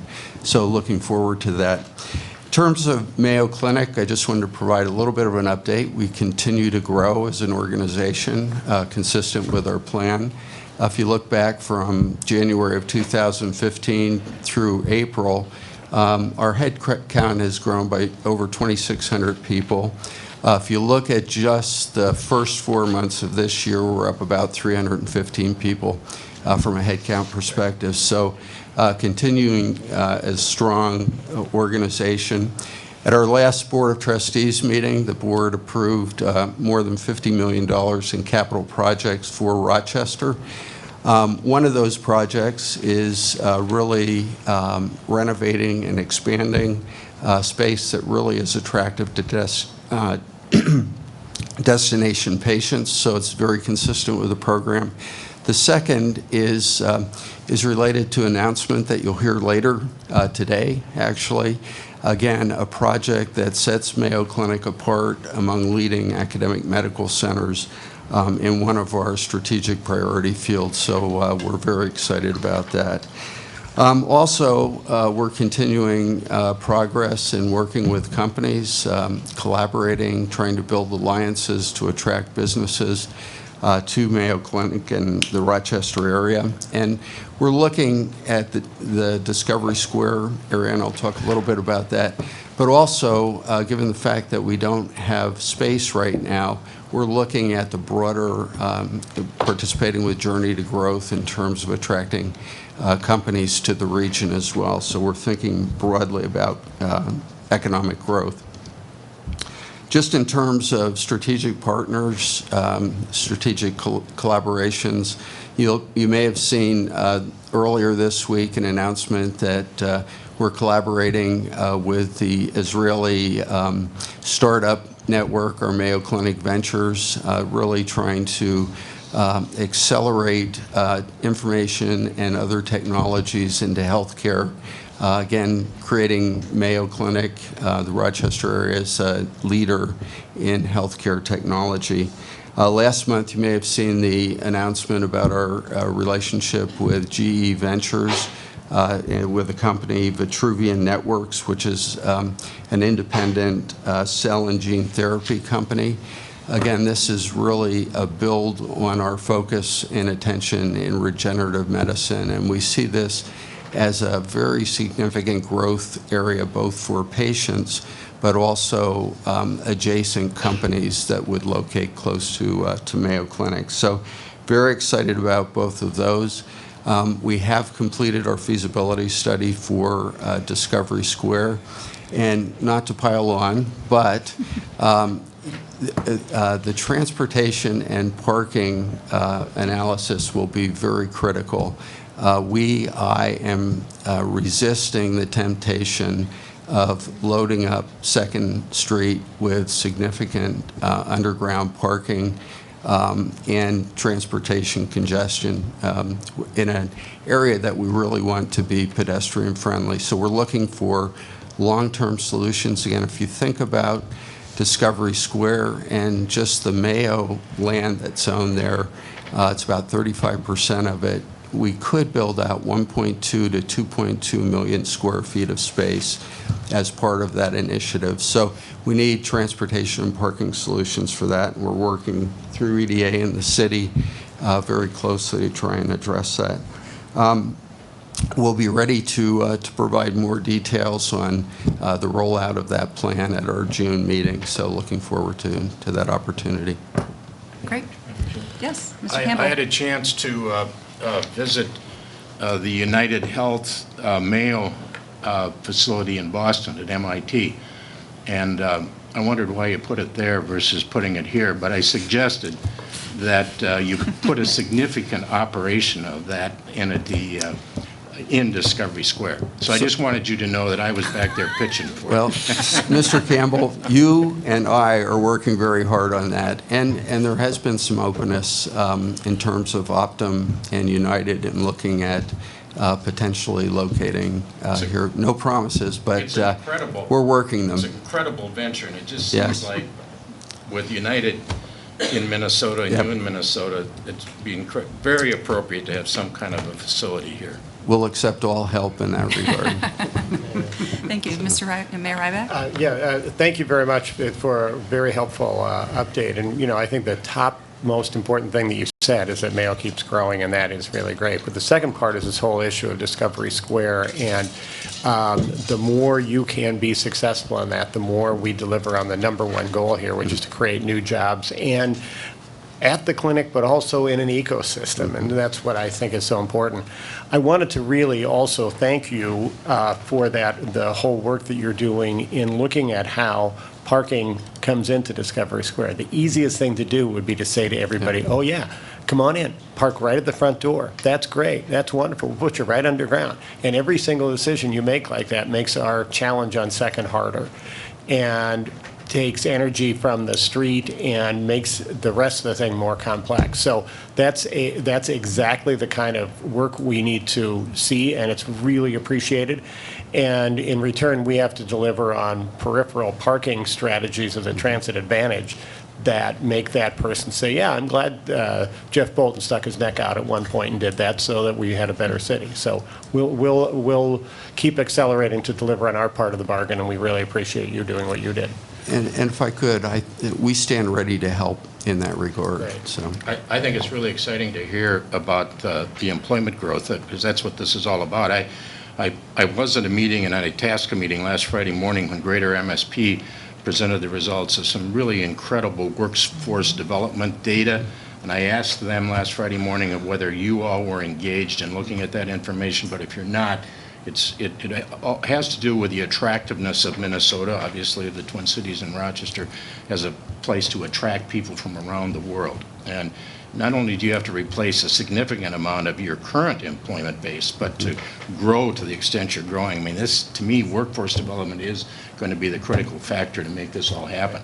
So if you haven't seen that greater MSP research, it's Mr. Campbell, very we are good. involved, and Good. I'm sitting on one of their committees, and then I've asked them to have a chamber person from Rochester sit on the workforce group. Great. So we're very involved, and actually I'm thrilled that Greater MSP has reached out to Rochester and sort of expanded their scope as well. We have been suggesting that for Well, I think it landed because they're reaching out to us greatly. They're changing their name to much greater MSP. That's right. The greatest. And Mayo Clinic is also Yeah, directly engaged in it as well. We have a new Chief Human Resource Officer who has a real interest and passion in workforce development, Great. beginning in middle school and, extending out through high school and post-high school. Great. Thank you. Any further questions, members? So I'm just going to transition a little bit into the Discovery Square strategy as a whole. So you heard a bit about the facilities and the buildings that we hope to be built, but what we're trying to do right now is to create the ecosystem, to use Mayor Rybak's term, and preparing our community for something. It's a new brand in a sense. And this community, we need to prepare it in terms of a culture and uncover some of the great entrepreneur work already going on, create a critical mass so that we can move Discovery Square forward. And so our team, along with many partners in the community and the state of Minnesota, are really helping to do just that. We believe Discovery Square will be a key differentiator for Rochester and frankly for the state. And I think we've all agreed on that for months now, and we're actually seeing this move forward. This new brand is us putting a line in the sand, if you will, to say we're in the game in a big way. And I think that's a really powerful statement, and we're going to prepare this community for that. It's not just about buildings, it's about program, it's about space, it's about what people are looking for now. We just did some work with Winona State University and worked with them on their millennial population, and they actually are telling us what millennials want in this particular community, and we're learning what we think they want and what they really want. Perhaps there's a little gap there, so I think it's a great group for us to help us understand that. We know it's going to be the engine for Rochester in terms of growth and diversification, and we are leveraging, to Jeff Bolton's point, we're leveraging Mayo Clinic in terms of their research, their education, their practice for Discovery Square, and it's been a wonderful partnership with Mayo on that front. Our role, just so you know, we talk about that often in our work plan, where's the DMC land in things like this? We are talking a lot about the physical environment and what needs to happen in Discovery Square. This culture, we're learning a lot about entrepreneurs, and we've got a lot of this actually going on in Rochester right now. What we haven't done yet is uncover it all and put it all together to say we really have organizations that are doing a lot of this work. We have physical places for incubator spaces already happening, but we've actually not talked about it in totality, if you will, and then leverage that as we move forward in Discovery Square.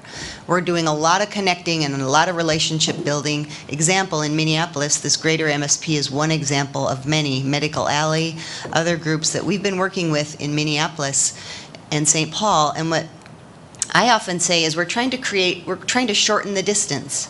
So in terms of Minneapolis and St. Paul, if organizations, businesses don't want to come to Rochester, we want to keep them in the state of Minnesota and vice versa. So we're having these great conversations now that say, we'll talk to organizations here. If they're better in Minneapolis or St. Paul or somewhere else in the state, that's where they should be, but we want to keep them in Minnesota. And then promotion and marketing is going to be critical. We're again leveraging a Mayo Clinic and other groups to say, as we promote and market Discovery Square, that's exactly where we need to work very hard on that. And that takes time and resources and talent, and we're going to work hard on that the next few years. I'm going to turn it over to Patrick to talk about sort of the nuts and bolts of this strategy.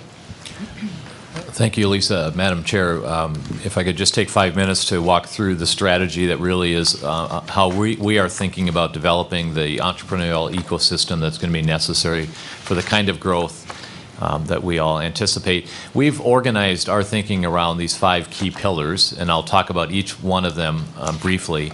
Space and place, human capital, innovation, culture, access to ideas, and capital resources. We have looked at other communities across the country, successful communities. These are 5 sort of ingredients for success.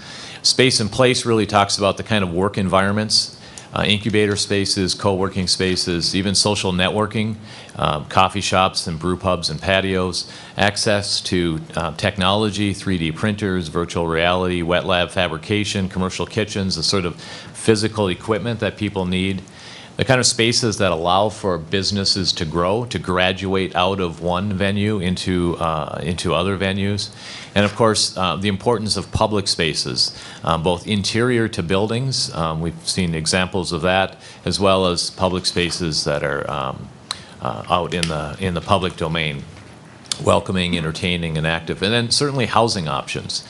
Live workspaces, the kind of housing options that are perhaps more supportive of this kind of way of doing work. Our role is really around assessing current and anticipated options, understanding where there are gaps, creating tools and strategies, incentives that help fill those gaps. Just as an example, Lisa talked about what's been emerging in this community. In just a short walk from this space right here, you'd come across the Cube, a co-working space, Rochester Libraries, for certainly the Bio Business Center with the Accelerator and other venues there that many people are familiar with. Some people don't know that the second floor above Grand Rounds Brewery really serves as an incubator space for startup businesses. And the new renovation of the Connolly Mass Building, which will be quite intentional around supporting incubation. And there are other examples as well, sort of the social networking venues, Rochester Arts Center, brew pubs, et cetera, that really create the sort of vibrancy that that people expect. A sort of space and place, human capital. If you ask people, one of the greatest needs is around human capital, but if you drill down more deeply, you understand that there are really different kinds of talent that are necessary. Certainly the scientists, artists, engineers, makers, the technical resources, researchers, translational, national and international leaders, serial entrepreneurs, people who have started businesses before and know how to do it. The kind of service community, service resources, legal, accounting, and marketing, others that specialize in startups, as well as experienced executives, people who have managed new start companies, familiar with capital acquisition and building a business. A lot of people working in this space, and we want to join them and support that effort.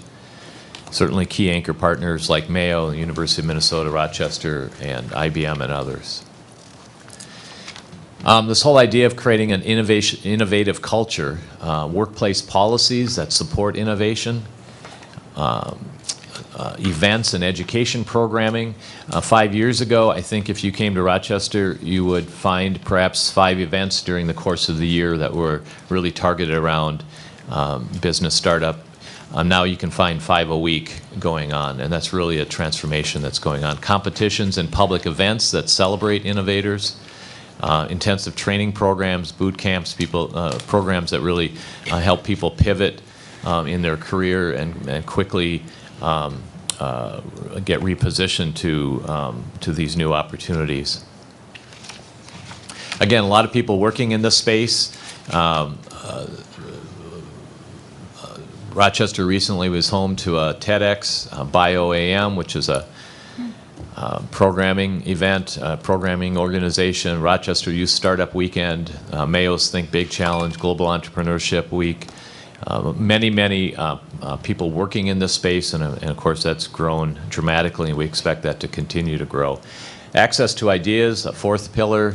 This is an idea-rich community, bringing in talent from around the world, Mayo and IBM, with an emphasis on translational research, how to use the research that's going on and quickly move it from the from the bench to the bedside, I think is the term I've heard, and other references to practical application. How to connect idea generators in industries to one another, and the tools and resources to support transitioning those ideas to practice. And then finally, capital resources. We know how important it is that capital is local as much as possible. As companies seek outside support, whether it's crowdsourcing or angel or VC, the more that's local, the more likely they will be able to grow those businesses here. It is many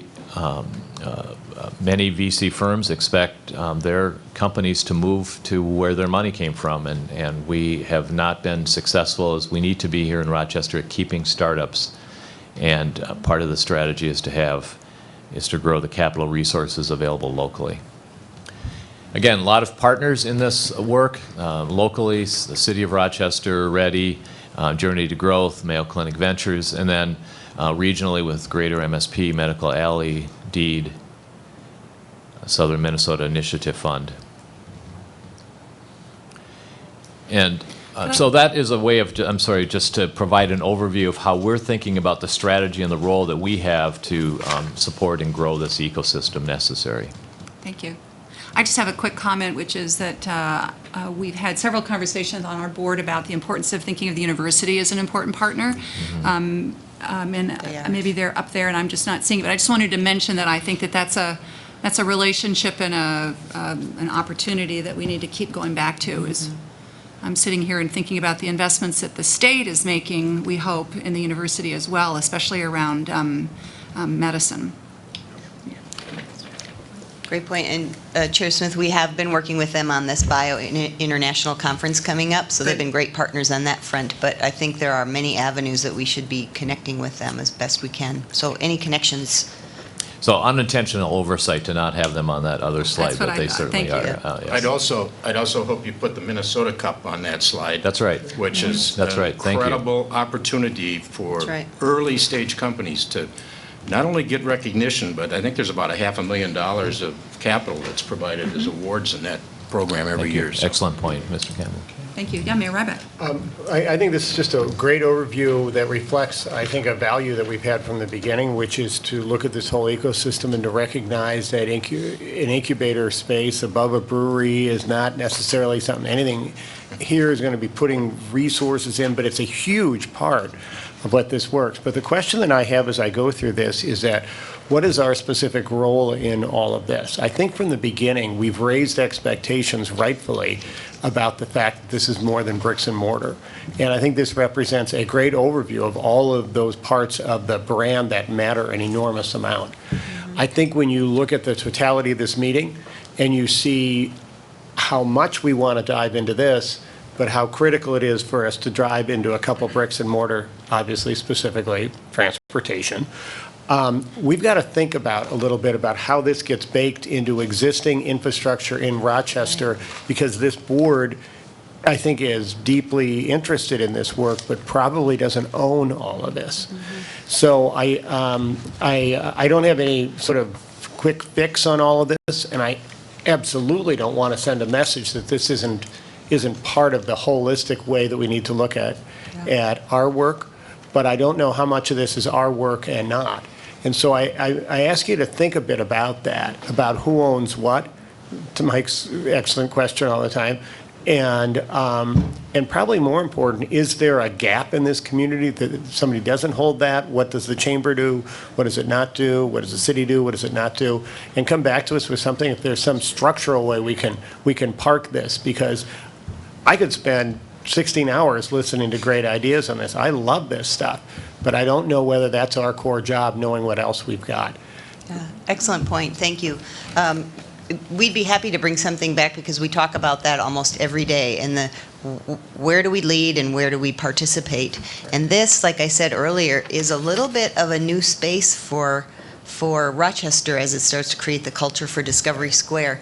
The great part about the partnerships that we're developing is we are defining some roles and asking other partners and other organizations to actually lead on some work. And it's well received. But I think to your point about putting a structure around it would be helpful for everyone.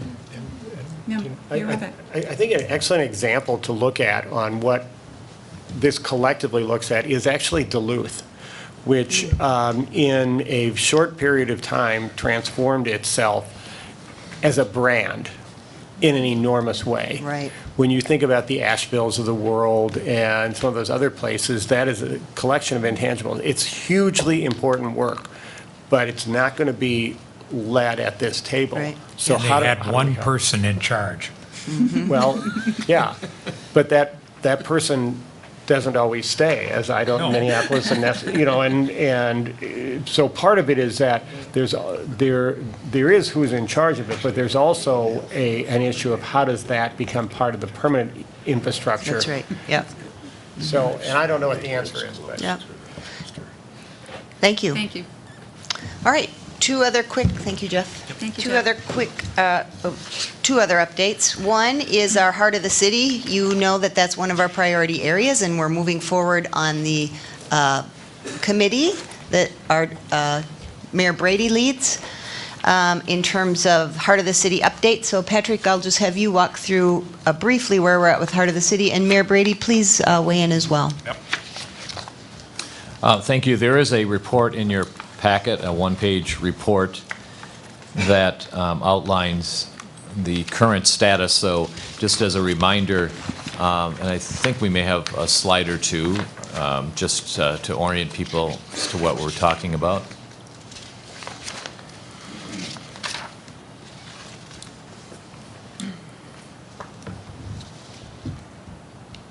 Heart of the City is the subdistrict in the downtown with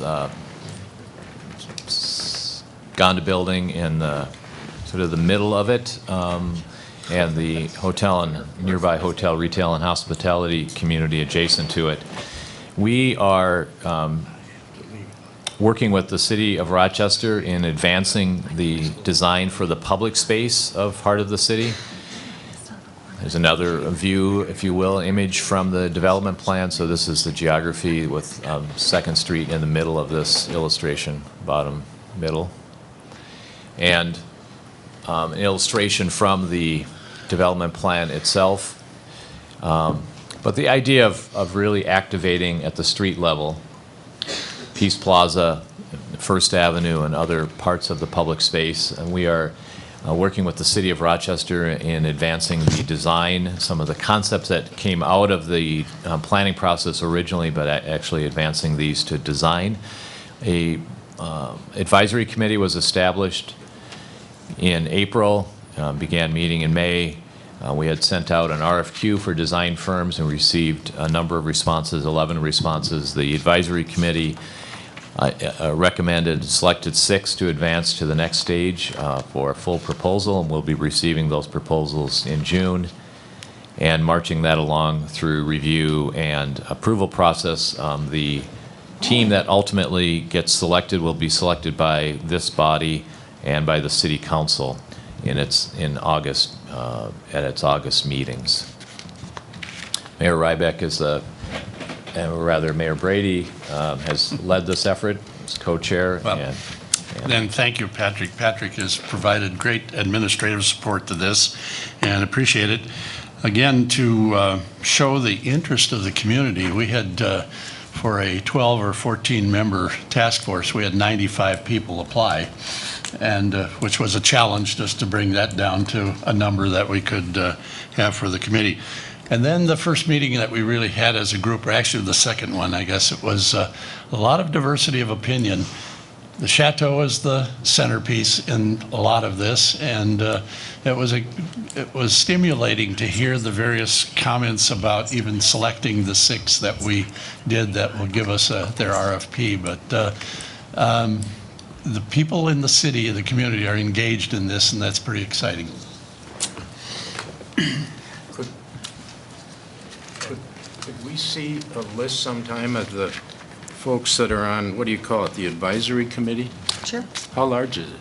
It's a 14, Mr. Campbell, it's a 14-person advisory committee. Is there a few pieces of commercial property that sit in the midst of this? And I mean, they're very critical to Yeah.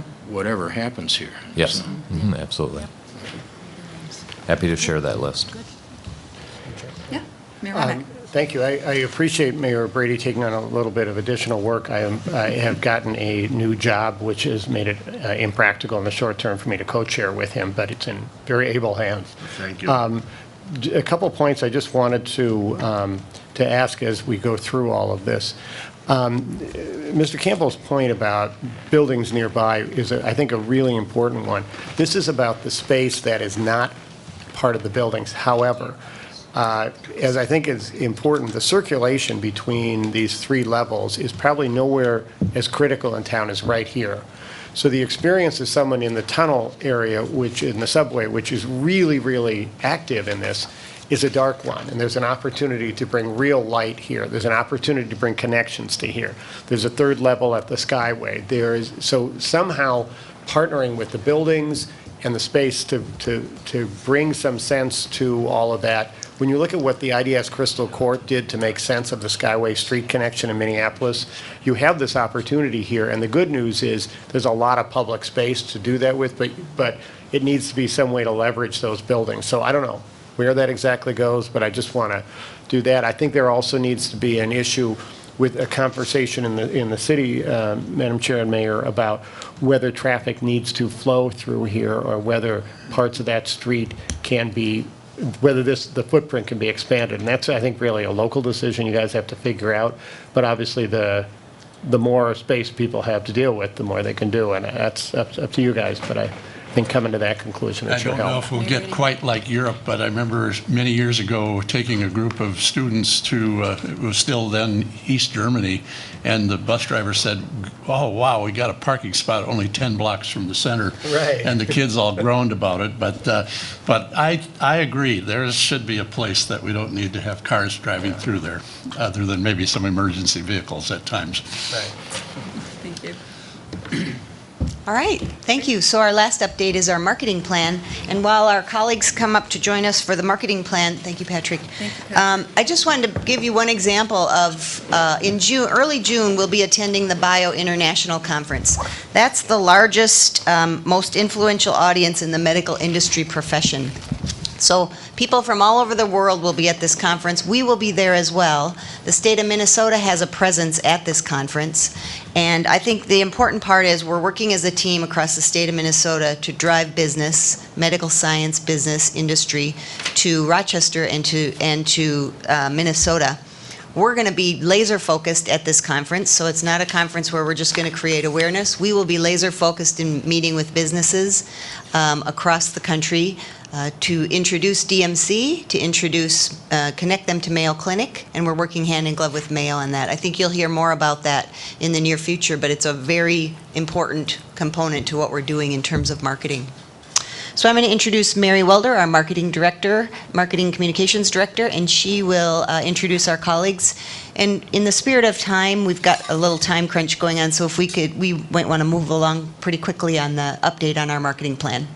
Sure. Thank you. Thank you. Madam Chair, we want to continue to echo your thoughts about 2016 as the year for marketing metrics and momentum. And I like to have 3 Ps, I think, with our marketing. And you've heard these themes today, this morning throughout the presentation: progress, partnerships, and place. And that's going to be a very key theme to our marketing efforts. I'd like to introduce Molly Hall and Rob Rankin. They've been very embedded in our community in doing research for the past several months, making progress with our plan. And I really want to thank you and the board members who took your time to give your insight and expertise on what your expectations are for the marketing plan and how they align with our goals at Discovery Square and Heart of the City. So with that, I'd like to introduce Rob and Molly to share their plan. Well, thank you, everyone, for your time today. And to echo Mary's thoughts, thank you very much, everyone on the board, and really everyone in the room here who participated in our stakeholder interviews. We really do appreciate the time that you took, and it was very informative. All righty. You know, the theme really for us here today, and I think we're seeing a lot of this, is moving from planning to action. As I think we've witnessed here this morning in a lot of different instances, there's a lot of knowledge that we have here in this room that demonstrate energy for this project that people outside this room don't necessarily know. And there's a lot of stuff to be excited about. And part of our job is to really start to share that, to focus in on some key audiences, as we put in point 2 there, and to demonstrate to those audiences what's in it for them. And depending on the audience, the need will be different. And so it's acknowledging that and crafting messaging that'll be relevant to them, and establishing the overall framework for what we're asking the audiences to do. Mayor Ryback, you just mentioned just a moment ago, what are we asking people locally here to do? The DMC staff here, Lisa, Mary, and the team are 6 people. If they have to do it all, and if the board has to do it all, it simply won't get done. And so what are we asking different groups to do and what role they play, and making sure that we're communicating that to them? And that means people in this room today, people here in Rochester, and then people beyond. The goals, and in the interest of time, I won't recite all these to you or read them bullet by bullet. You're very well aware of them. But this has really been the anchor to what we're doing, and making sure that we're always coming back and saying, are the strategies and tactics that we're talking about able to achieve these? And if not, how do we need to refine them or possibly throw them out and develop another one? Why Rochester? This was presented to you. This is the brand narrative that really has 3 different pillars that was shared with you last month. And how can we bring Rochester together so that everyone's singing from the same song sheet? And it's about innovation. I am clicking, believe it or not. Talent. 2. And place. And I think we've seen here this morning a lot of innovation. I think we've certainly seen a lot of information about place, and something to focus on in the future is that talent. How are we making sure that we're recruiting talent? So the narrative itself was shared with you, I believe it was last month, but this is the anchor of kind of the key messages, making sure that they all come back to innovation, making sure we're recruiting talent and giving them the messages that they need, but talking about place. So beyond the innovation and the entrepreneurism that's going to be happening here and is happening here, why is it a place that I want to live? Why is it a place that I want to go to?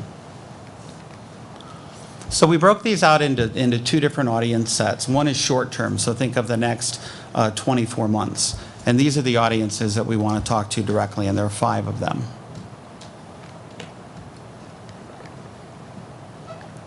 Maybe this is in your way. I'm not sure. There we go. So investors and developers, and there are 2 sets of investors and developers. These are ones that are already aware of your project. They're already aware, and we saw some of that here this morning. There are those that are already invested, Mayo Clinic, those here in the city, county, stakeholders, those that have what we would call skin in the game. Bioscience and other startups, so those smaller startups that might be aware, maybe they're not aware of what's going on, but we want to be sure that they are. And some of this activity, again, is happening, but it's our job to help facilitate a conversation so that more of it happens. Mayo Clinic strategic partners, if you think of those that already do business with Mayo, but might not reside here. Target, I believe, has a rule. You need to be 10 to 15 minutes walking distance within our corporate headquarters. Bentonville, Arkansas hasn't been built up just because it's a great place to live.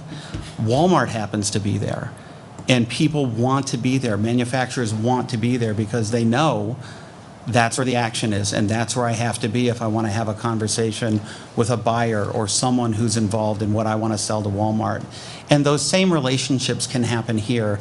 And the fact of the matter, it was mentioned earlier here with Lisa and the team, where those things are happening, but it's keeping focused on those kinds of things as opportunities. And what are we asking for Mayo vendors or others, other strategic partners, to do? What incentives are we giving them to be sure that they're considering Rochester for more than just a fly-in and fly-out destination? Local and state businesses, certainly that's Market Rochester, who's done, I think, a terrific job, and I'm guilty of coming here for youth soccer tournaments, and guilty in a very positive way, of course. But what are we doing in the med tech space to draw those same kind of conventions and things like that, and working with those at Market Rochester to steer them and encourage them to develop those kinds of things that put heads in beds and people here for a weekend or people here for a week, that drive economic opportunity and allow them to see what's happening here.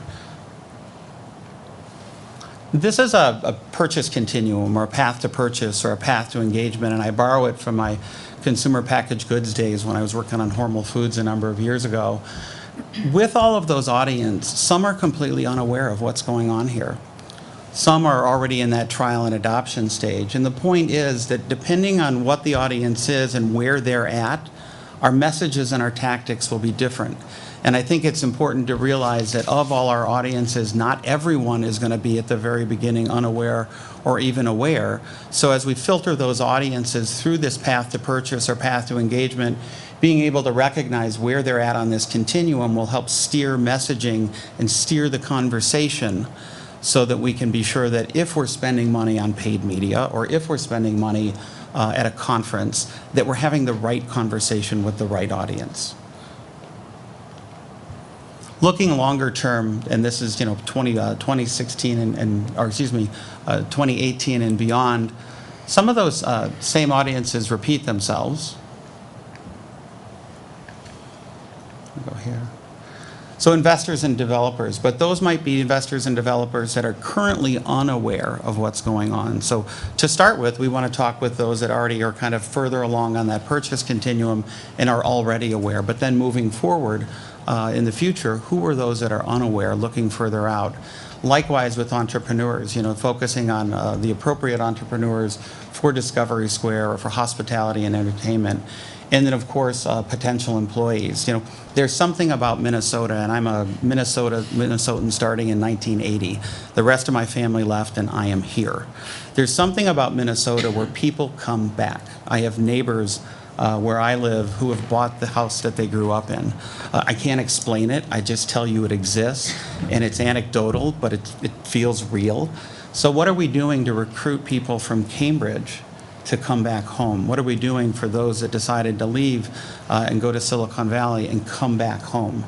And we think that there's a strategy there with what we're calling our expats strategy as a place to start with talent recruitment. And there, of course, will be others, but I think just important to recognize and put within the marketing plan, what are we doing to be sure that we're recruiting talent back here to Minnesota and, of course, to the Rochester area.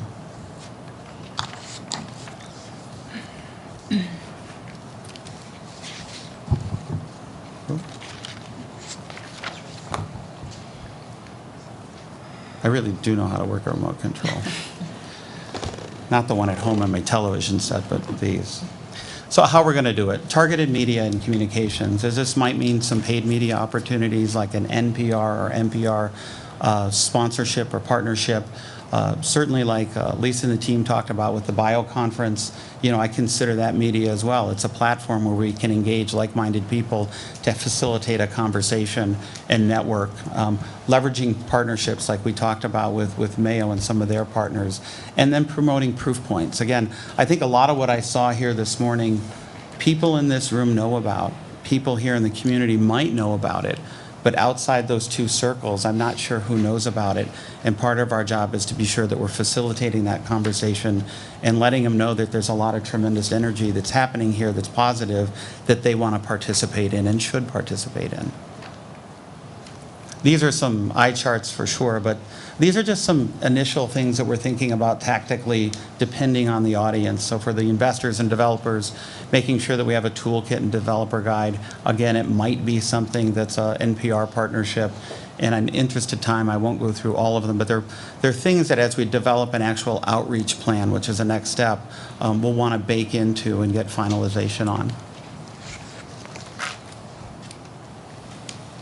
So once more, what do we need to do? Communicate that vision, create an infrastructure that helps generate leads and create demand, and then demonstrate success. And a lot of our interviews, a lot of people were craving for what's going on. I heard about it, but where's the proof? And as I sit here and listen this morning, proof is to be had. We just need to tell them what's going on, starting, and then continue to demonstrate that momentum and that success over time. From a timeline standpoint, we've gone through what we call our immersion process, where we just dive into all the data and conduct our interviews to develop the structure that I've just shared with you. Next would be to develop that actual outreach and media plan, including BioConference, which is, coming up in just a few weeks. And then what are the assets that we'll need? Is it a trade show booth? Is it a collateral piece? Is it a line of copy that runs on NPR or MPR? And developing those assets over the course of the summer to launch in September, targeting those audiences that I've just mentioned. And then beyond there, just making sure that activity keeps fueling, learning from those activities, shelving the ones that we don't think are proving perfect, and learning from those and applying it to future plans and activity. Thank you. Thank you. Thank you very much.